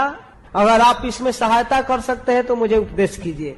आप भगवान ब्रह्मा के पुत्र हैं, संसार के कल्याण के लिए बीड़ा बजाते हुए घूम रहे हैं। अगर मेरा भी कल्याण कर सकते हैं तो मुझे ऐसा साधन बताइए कि जो मैं अपने दादा परदादा से भी उत्कृष्ट पद प्राप्त करूं। तो अब तो ध्रुव की बात सुनकर देवर्षि नारद एकदम पिघल गए। बेटा, तेरी माता सुनीति ने तुझे जो कुछ बताया है ना कि भगवान भक्तों की रक्षा करते हुए, एकदम 100% सही कही। इसलिए बेटा, भगवान वासुदेव उपास्य है, तो उनमें चित्त लगाकर उनका भजन करो, अपनी माँ की बात मानो और जाओ। धर्मार्थ काम मोक्षाख्यम या इच्छे श्रेहात्मना एकमेव हरेश तत्र कारणम पाद सेवनम, उनका भजन करो बेटा, वही सारे कामनाओं को पूर्ण कराने वाले हैं, उन हरि की उपासना करो। कर तत्तात गच्छ भद्रम ते जमुनाया तटम शुचि, हे बेटा तुम्हारा कल्याण हो, तुम जमुना के तट पर जाओ, ब्रज में जाओ। पुण्यम मधुबनम जत्र सानिध्यम नित्यरा हरे है, तुम मधुबन जाओ, ब्रजमंडल में जाओ, मधुबन जमुना के तट पर, जहाँ भगवान श्री हरि नित्य रहते हैं।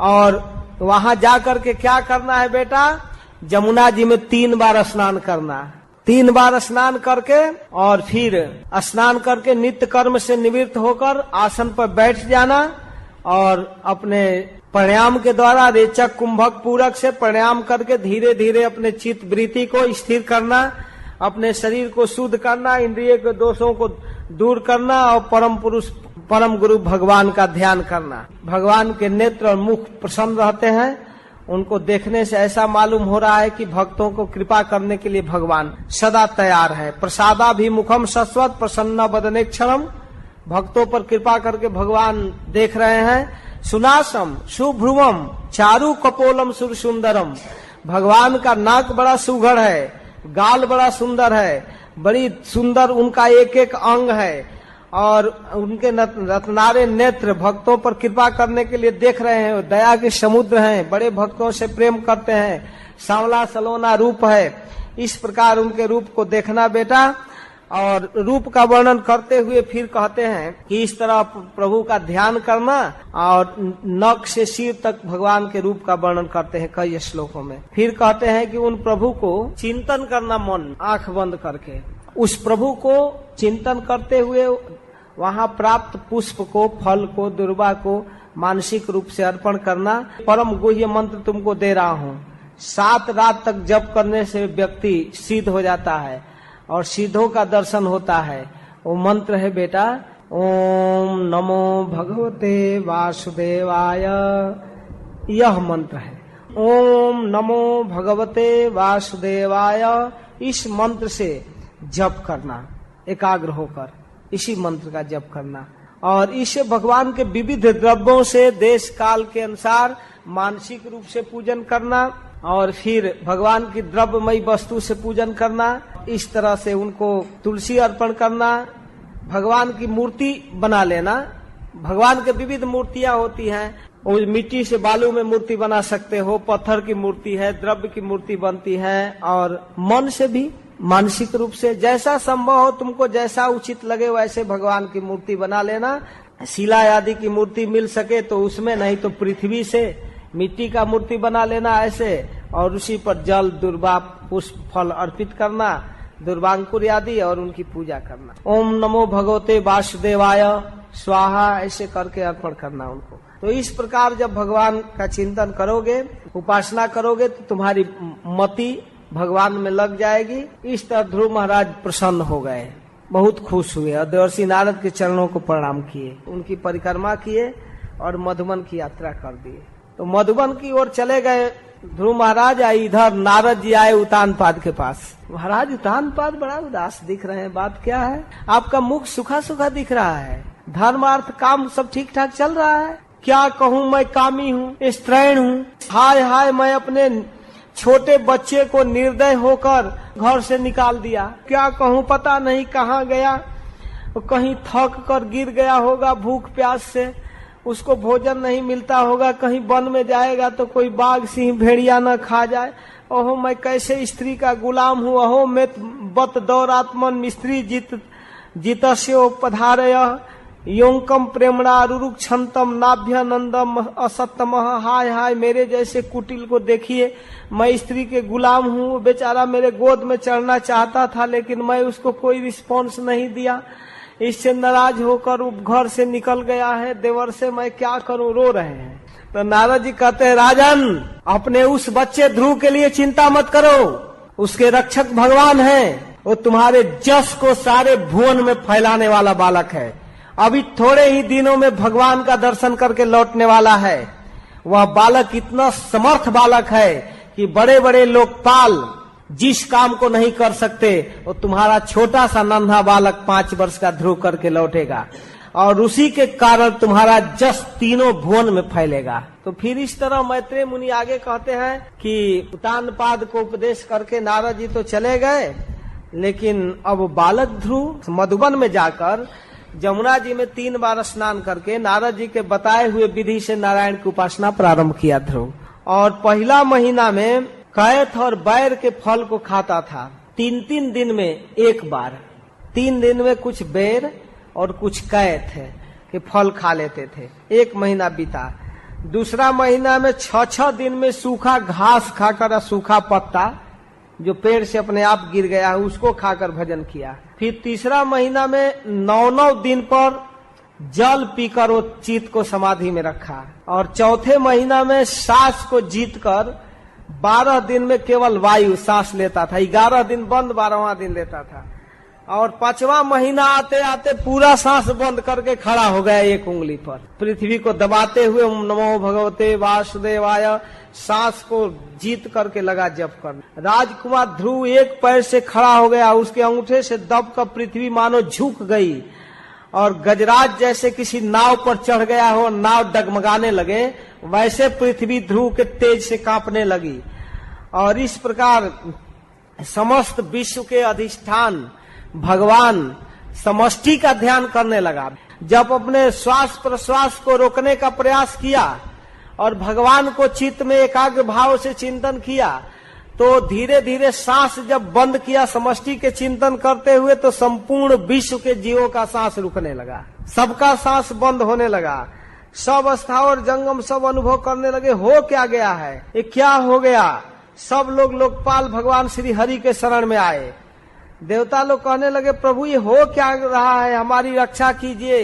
तो भगवान कहे, डरो मत, उतानपाद के पुत्र का कमाल है, मैं अभी जा रहा हूँ उसको रोकने के लिए। तो भगवान 9वें अध्याय में ध्रुव के पास आते हैं, और गरुड़ पर चढ़कर भगवान मधुबन में अपने भक्त को देखने के लिए आए, 9वां अध्याय में वर्णन है।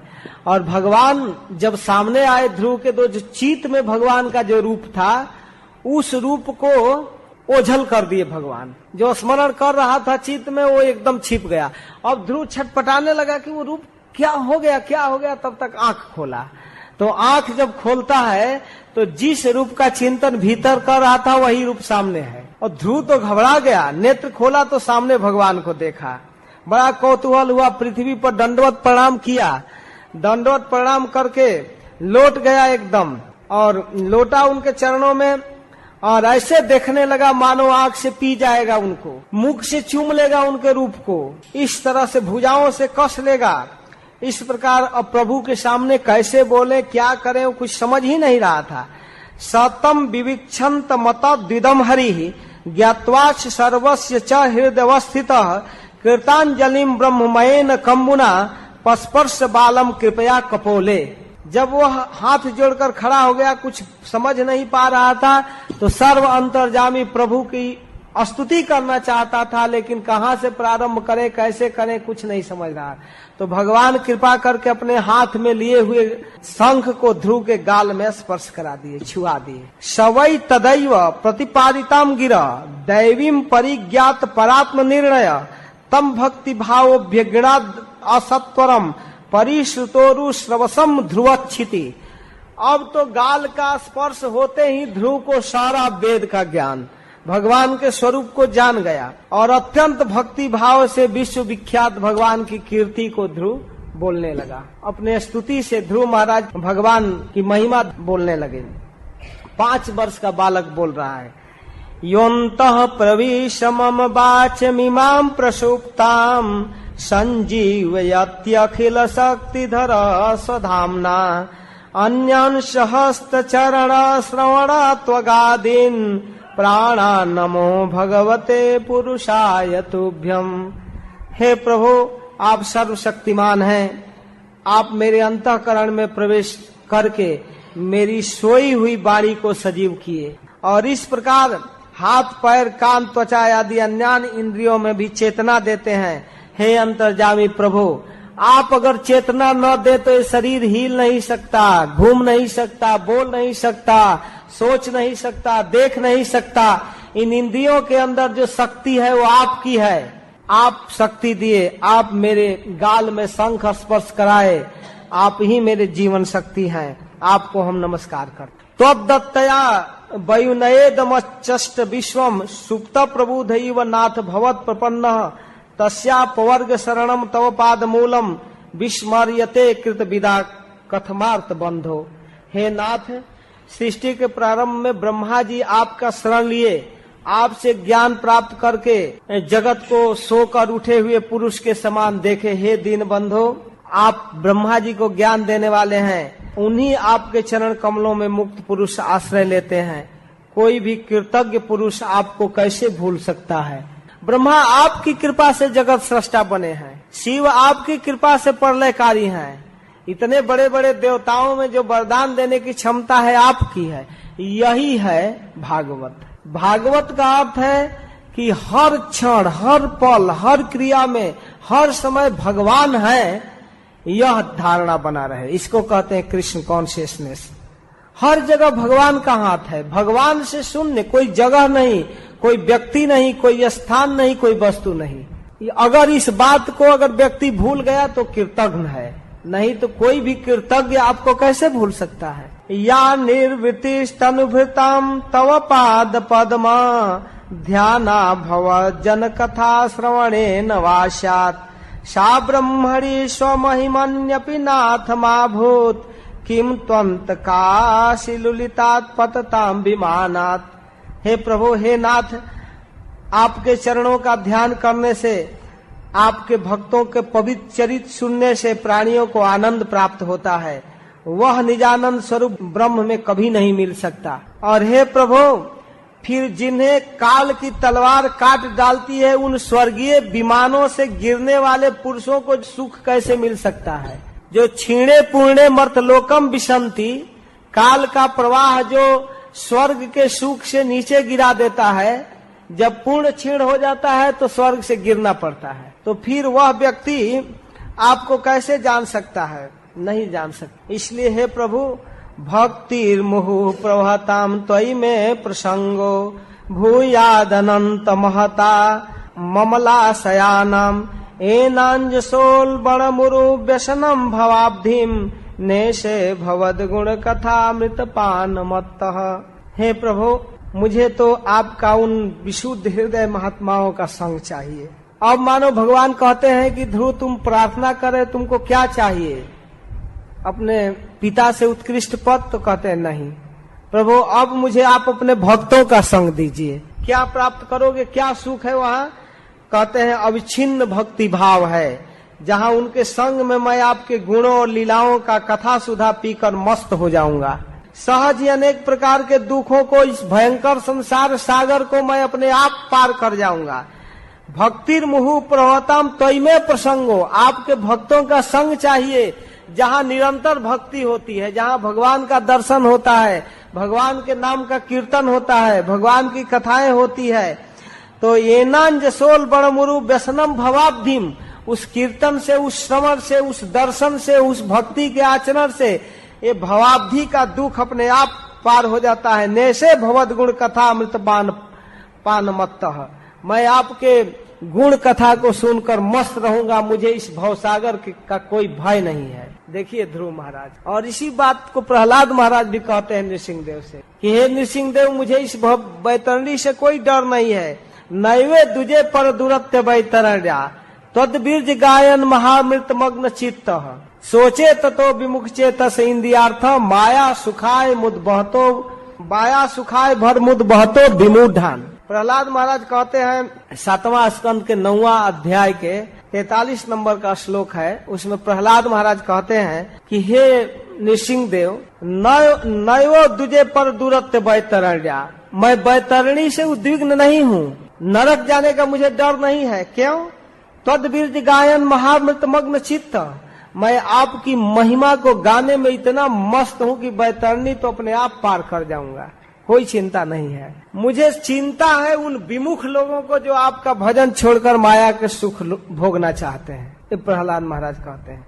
और इसी प्रकार की बात ध्रुव महाराज कहते हैं कि मुझे तो आप भगवत गुण कथा मृत पान मत, मैं आपकी कथा को गान करूंगा, भगवत गुण कथा, आपकी कथा को गान करूंगा, मुझे इस व्यसन से, संसार से दुख नहीं है।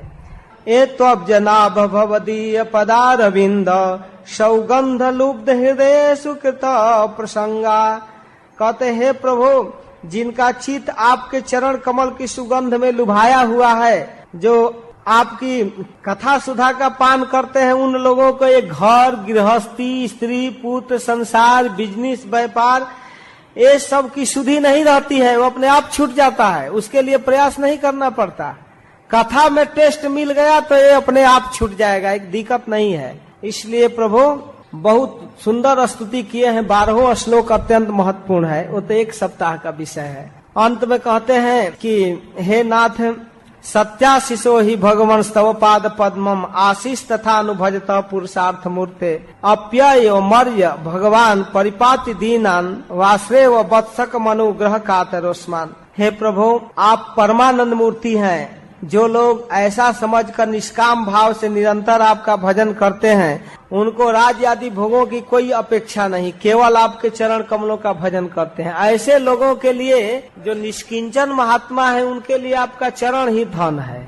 और जो संसार को चाहते हैं, उनके कामनाओं को भी आप तुरंत देने वाले हैं। गाय जैसे अपने तुरंत के ब्याई हुई बछड़े को दूध पिलाती है, व्याघ्र आदि से बचाती है, उसी प्रकार आप भक्तों पर कृपा करते हैं। जो आपका भजन करता है, उनको सब कुछ देने वाले पुरुषार्थ के मूर्ति हैं। निरंतर आप अपने भक्तों पर कृपा करते हैं, सकाम जीवों की कामनाओं को पूरा कर दें, इसमें क्या कहना है। सब कुछ करते हैं। हमारे जैसे लोग जो सकाम कर्मी हैं, कुछ कामना चाहते हैं, उनको पूरा करते हैं, उनके संसार भय से रक्षा करते हैं। जो देवता लोग कहते हैं सत्यम दिसत्य अर्थितम अर्थितो निराम, उनके कामनाओं को पूरा करते हैं, लेकिन आप अपना चरण कमल भी दे देते हैं, जो परम पुरुषार्थ। तो इस प्रकार ध्रुव महाराज भगवान के चरणों की प्रार्थना किए और भगवान बहुत प्रसन्न थे। कहते ध्रुव, आपको क्या चाहिए, जो चाहिए वो ले लो। ध्रुव अब कुछ चाहता नहीं है, फिर भी भगवान कहते हैं कि तुम्हारा कल्याण हो, मैं तुमको ऐसा लोक दूंगा ध्रुव, जिसकी प्रदक्षिणा बड़े बड़े सप्तर्षि देवता लोग करेंगे, वो दिव्य लोक ध्रुव लोक दूंगा। लेकिन इसके पहले तुम घर जाओ अपने पिता के पास, और पिता के उत्तराधिकार को 36,000 वर्ष तक भोगोगे, और तुम्हारे इंद्रियों में शक्ति ज्यों की त्यों बनी रहेगी। 37 वर्ष सहस्त्रम रक्षिता व्याहतेन्द्रिय। तो इस प्रकार ध्रुव महाराज भगवान के चरणों में प्रणाम किए, फिर अपने नगर को लौटे। तो विदुर जी प्रश्न करते हैं, अन्यथार्थविद कहते हैं कि एक जन्म में वो परम पद को प्राप्त कर लिए, लेकिन अपने को अकृतार्थ समझ रहे थे ध्रुव महाराज। ऐसा क्यों? ध्रुव महाराज को भगवान का दर्शन हो गया, वैकुंठ का पार्ट मिला, उनको अपने पिता का उत्तराधिकार मिला, लेकिन ध्रुव महाराज ऐसा महसूस कर रहे थे कि मैं कुछ नहीं प्राप्त, ठग लिया गया। तो विदुर जी पूछ रहे हैं कि ऐसा क्यों सोच रहे थे, उनके मन में इस तरह की ग्लानि क्यों हो रही थी? कहते कि ध्रुव जी के हृदय माँ के बाग बाण से जब विद हो गया था और निर्णय लिए थे कि मैं अपने पूर्वजों से भी उत्कृष्ट लोक प्राप्त करूंगा, और इसके लिए वो भजन करने चले थे कामना से युक्त होकर। लेकिन जब भगवान प्राप्त हो गए, भगवान भी उनको इसी प्रकार की वस्तु दे रहे हैं कि जाओ अपने पिता का उत्तराधिकार प्राप्त करो, तो इनके मन में बड़ा ग्लानि हो रहा है कि वास्तव में मैं मन ही मन सोच रहे हैं कि मैं 6 महीना में भगवान का दर्शन किया, इसके बाद भी मेरे चित्त में भोग रहा और मेरे भोग प्रवृत्ति को भगवान समझ रहे थे, इसलिए भगवान मुझे दे रहे हैं। वास्तव में मैं भगवान को क्यों नहीं मांगा, मुझे कुछ नहीं चाहिए था, इन नस्वान जगत की याचना क्यों किया, मुझ मंदभागी को ये अंत होने वाला राज्य लेकर मैं क्या करूंगा पिता का उत्तराधिकार। मैं मूर्ख हूँ, वास्तव में मेरी बुद्धि को देवताओं ने हर लिया था। देवता लोग जलते हैं, अगर मेरी बुद्धि ठीक ढंग से रहता तो मैं भगवान को मांगता। मैं जीवन को व्यर्थ में बिता दिया, इस तरह से जीवन व्यर्थ बीत रहा है। अगर भगवान प्रसन्न हो जाए और उनसे संसार की वस्तु मांगी जाए, वास्तव में बड़ा अभागा जीवन है। मैं बड़ा पुण्यहीन हूँ। कोई कंगाल किसी चक्रवर्ती सम्राट से कोई चावल की भूसी मांगे तो कितनी विडम्बना है। कहते हैं स्वराजम यक्षतो मौढ़ मानो में भिक्षितो बत ईश्वरा क्षीण पुण्य न फली कारा निवाधनम। सम्राट से भूसी मांगा जाए, उसी प्रकार मैं परमानंद स्वरूप भगवान से उच्च पद की कामना किया, भगवान मेरे कामना को समझ गए। इस तरह से ध्रुव महाराज ग्लानि किए। उनके प्रश्नों का उत्तर देकर मैत्रेय मुनि कहते हैं कि ध्रुव महाराज जब अपने घर से चले और इसका संवाद उतानपाद को मिला, तो उतानपाद ने संवाद देने वाले व्यक्ति को बहुत बहुमूल्य हार दिए और उनके अगवानी के लिए चल दिए। खूब सुंदर हाथी को सजाकर और सब सारे सामग्रियों को सजाकर अपने पुत्र उत्तम को लेकर अपने गांव से, अपने घर से ब्राह्मण लोग लेकर चले। और ध्रुव महाराज को देखकर जब महाराज उतानपाद हृदय से भर कर आलिंगन किए, उनके आंखों में झरझर आंसू गिरने लगा।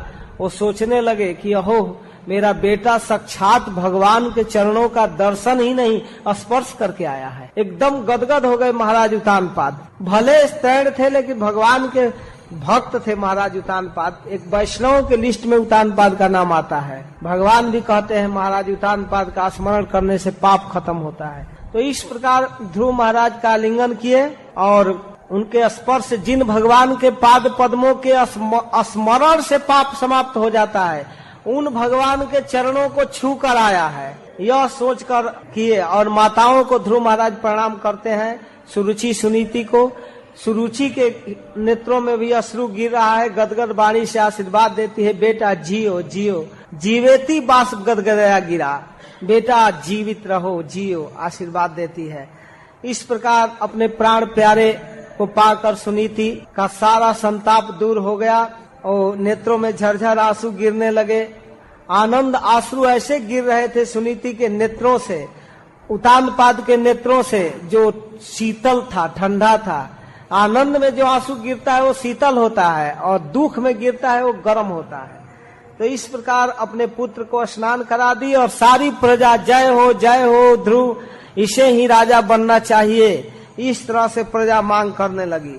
महाराज उतानपाद अपने राजधानी में प्रवेश किए। सभी लोग महाराज उतानपाद के भाग की सराहना करते हैं। गांव भी सजाया गया है केले के फल से, सुपारी से, सुंदर पौधों से, और गांव में चंदन का छिड़काव है, तरह जगह जगह पर कलश है। सब दर्शन करते हुए ध्रुव महाराज घर में प्रवेश कर रहे हैं। जैसा देवर्षि नारद ने बताया था वैसा जस ऐश्वर्य प्राप्त करके ध्रुव लौटा है। यह देखकर सारी जनता ध्रुव को प्रसन्न कर रही है। इसलिए कम उम्र में ही महाराज उतानपाद ध्रुव को अपना राज सिंहासन दे दिए और स्वयं ध्रुव से विदा लेकर अपने वृद्धावस्था में आत्मचिंतन करने के लिए, भगवान के भजन करने के लिए वन में चले गए। महाराज ध्रुव को अपने पिता के उत्तराधिकार पर राजा बनाकर इनको छोड़ते हैं। फिर इनके राज्य का वर्णन और वैकुंठ की प्राप्ति की कथा कल कही जाएगी। हरे कृष्णा, जय श्रील प्रभुपाद।